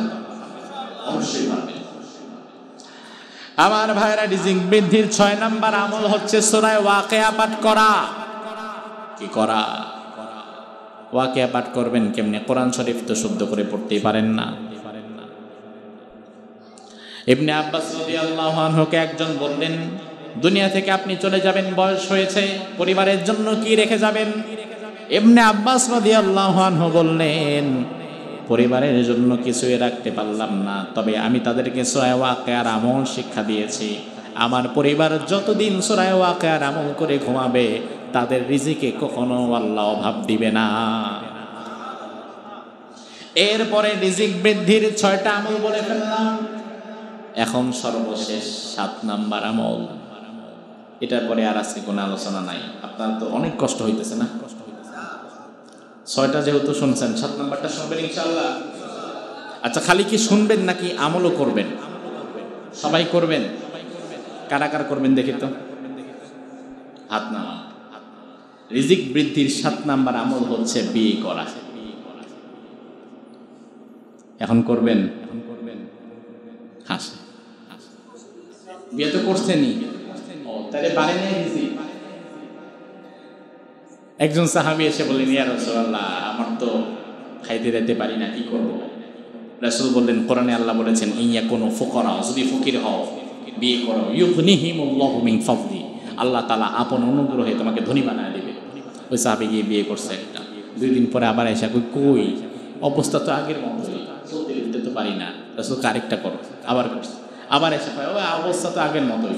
রাসূল কারে বেটা, আগে নিজে চলতে পারছি না, এখন 3-4 জনের নিয়ে চলো, তাও রিজিক বাড়ে নাই। আমরা অনেক সময় রিজিক বুঝতেই পারি না কোনটা রিজিক, খালি মনে করি ব্যাংক ব্যালেন্স হইলেই রিজিক। অথচ আল্লাহ তাআলা যে আমার মাধ্যমে 8-10টা মানুষের ব্যবস্থা করছে খাবার দাবারের, এটাও তো রিজিক। এই রিজিক আমরা বুঝি না। যাদের প্রাপ্তবয়স্ক সন্তান আছে, বিয়ে শাদী করে নাই, বিয়ে শাদী করায় দিবে না। আগে নিজের পায়ে দাঁড়াইতে হইবে, তারপরে বিয়ে করতে হইবে।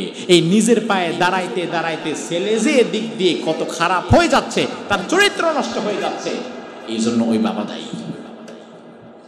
খুব ভয়াবহ বিষয়। ছেলে নিজের পায়ে দাঁড়াবে মানে কি? এখন কি আপনার পায়ে দাঁড়াইছে? আপনি বলেন যে এখন তো কামাই রোজগার করে না। বিয়ের বয়স এবং বিয়ের প্রয়োজন যদি আপনি দেখেন, ছেলে তার বিয়ের প্রয়োজন, বিয়ের বয়স হয়ে গেছে, বিয়ের প্রয়োজনও তার হচ্ছে, সে আপনাকে মুখ ফুটে বলতে পারে না। আবার অনেক সময় ছেলে বললেও বাপ মা কয় শরম লজ্জার মাথা খাইছে, বিয়ের কথা কছে এই বয়সে। এই ছেলে পরবর্তীতে হারাম সম্পর্কে জড়ায়, হারাম সম্পর্কে, জিনা সম্পর্কে যত গুনাহ করবে, ওই গুনাহ তো আল্লাহ আপনার আমলনামায় দিয়ে দিবে। দরকার কি বিয়ে করা? বিয়ের পরেও তো পড়াশোনা করা যায়, বরং বিয়ের পরে তার দায়িত্ববোধের জায়গাটা আরো মজবুত থাকে। আল্লাহ কোরআনের মধ্যে বললেন, ইয়াকুনু ফুকারা ইউগনিহিমুল্লাহু মিন ফাদলি। বিয়ের করো, বিয়ে করলে যেটা হবে, আগে যদি তোমরা অসচ্ছল অবস্থায় থাকো, তাহলে বিয়ের মাধ্যমে আল্লাহ তাআলা রিজিকের মধ্যে বরকত দিয়ে দেবে। সুবহানাল্লাহ। তো আমরা এখন আমাদের সমাজে বিয়েটাকে সহজ করছি না কঠিন করছি? আপনারাই বলেন। বিয়ে কি এখন এই সমাজে সহজ না কঠিন? বিন্যাদাঙ্গিতে যদি এখন বিয়ে কোনো ছেলের সাথে কোনো মেয়ের হয়, সর্বনিম্ন মোহরানা দেনমোহর কত ধরে? আমি জানি না, আপনারা বলেন। যে এর নিচে তো এখন আর দেনমোহর শুনিই না। আচ্ছা 5 লাখ বাদ দেন, 2 লাখ তো ধরে। তো 2 লাখ কার ধরলেন? এমন ছেলের কাছে 2 লাখ টাকা ধরলেন যে এখন 2 টাকাও কামাই করতেছে না। আপনাকে বলা হলো চাচা 2 লাখ টাকা যে মোহরানা ধরছেন, ছেলে দিবে কেমনে? ইচ্ছা মতো ধরছি যেন আর ছাড়তে না পারে। অর্থাৎ মোহরানা বাড়ায় ধরে যেন তালাক না হয়। তার মানে ওই বেটার মাথায় সম্পর্ক জোড়া লাগার আগে ভাঙার ধান্দা। আহারে, এটা হচ্ছে এই সমাজের একটা অসুস্থতা। যে সমাজে বিয়ে কঠিন, ওই সমাজে জিনা সহজ। এই জন্য এখন আমাদের যুবকেরা জিনার দিকে চলে গেছে। বিয়ে করতে 2 লাখ, জিনা করতে 200 টাকা, জিনার দিকে চলে গেছে। অথচ বিয়েটাকে সহজ করা দরকার।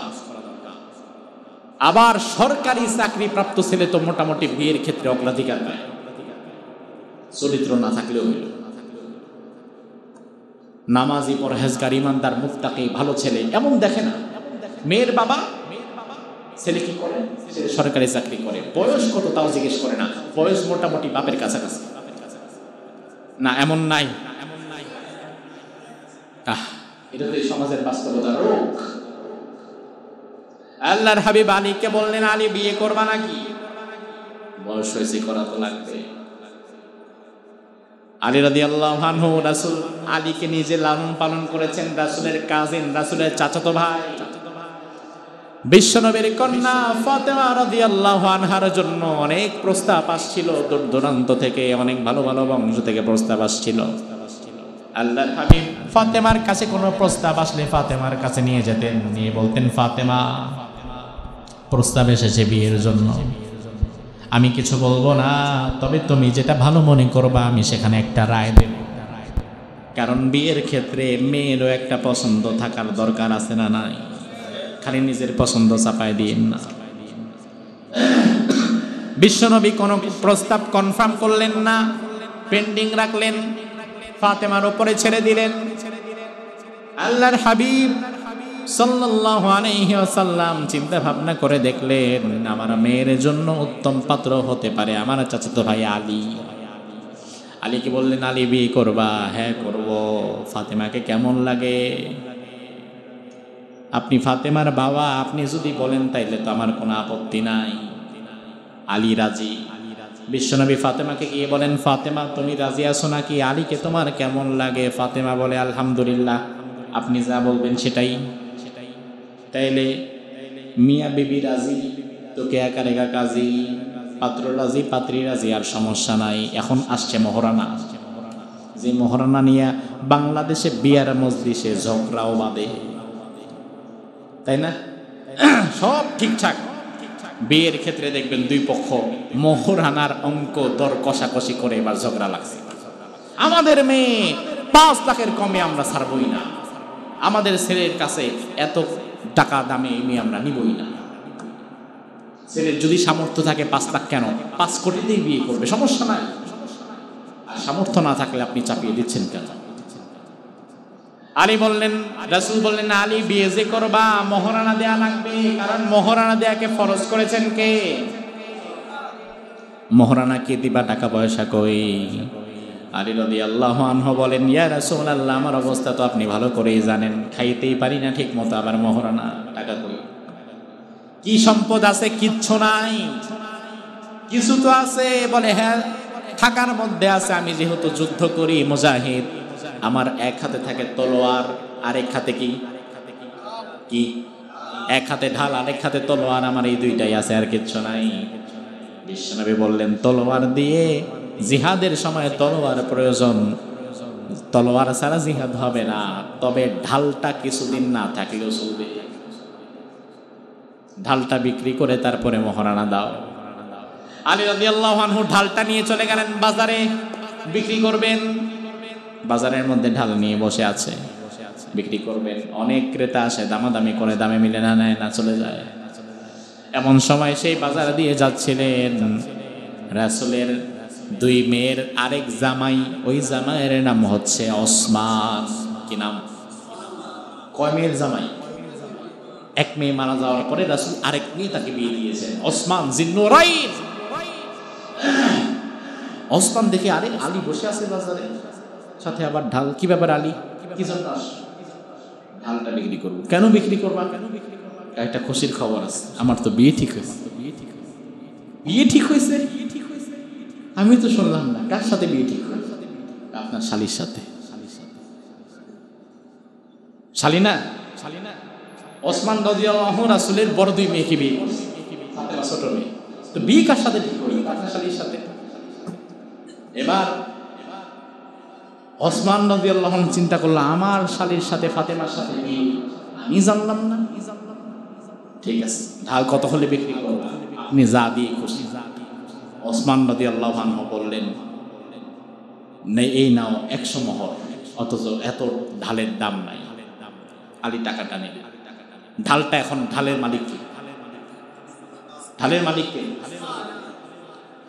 আবার ঢালটা ওসমান রাদিয়াল্লাহু আনহু নিয়ে আবার আলীর হাতে দিয়ে বললেন, তোমার সম্পর্কে ওসমান আলীর এখন কি হবে? তোমার বড় ভাইরা ভাই হিসাবে একটা গিফট তো পাও। এই ঢালটা আবার আমি তোমার গিফট করলাম। চলে এলেন, রাসূল বললেন, কি ব্যাপার, ঢাল বিক্রি করতে পারো নাই? বিক্রি করছি। বিক্রি করে আবার ঘুরে আমার কাছে আসছে। কে কিনছে? ভাই কে আর কিনবে? ওই যে ভাইরা ভাই ওসমান। দেখেন, ওসমান রাদিয়াল্লাহু আনহু জানেও না যে তার শালীর বিয়ে ঠিক হয়েছে। আর আমাদের মোটামুটি কোনো দুলাভাই যদি জানে শালীর বিয়া ঠিক শ্বশুর বাড়ি থেকে আমারে জানাই নাই, জামুই না ওই বাড়িতে। আছে না? জামুই না আর কোনোদিন, আমার কিছু মনেই করে না। আমরা কত ন্যারো মাইন্ডের হয়ে গেছি। সাহাবায়ে কেরাম তাদের মন মানসিকতা ছিল উদার। এজন্য রিজিক সম্পর্কিত আজকে যেই দীর্ঘ আলোচনা হলো কোরআন এবং সুন্নাহর ভিত্তিতে, এই আলোচনাগুলোর উপরে আল্লাহ সুবহানাহু ওয়া তাআলা আমাদের আমল করার তৌফিক দান করুক। আমরা বলি আমিন।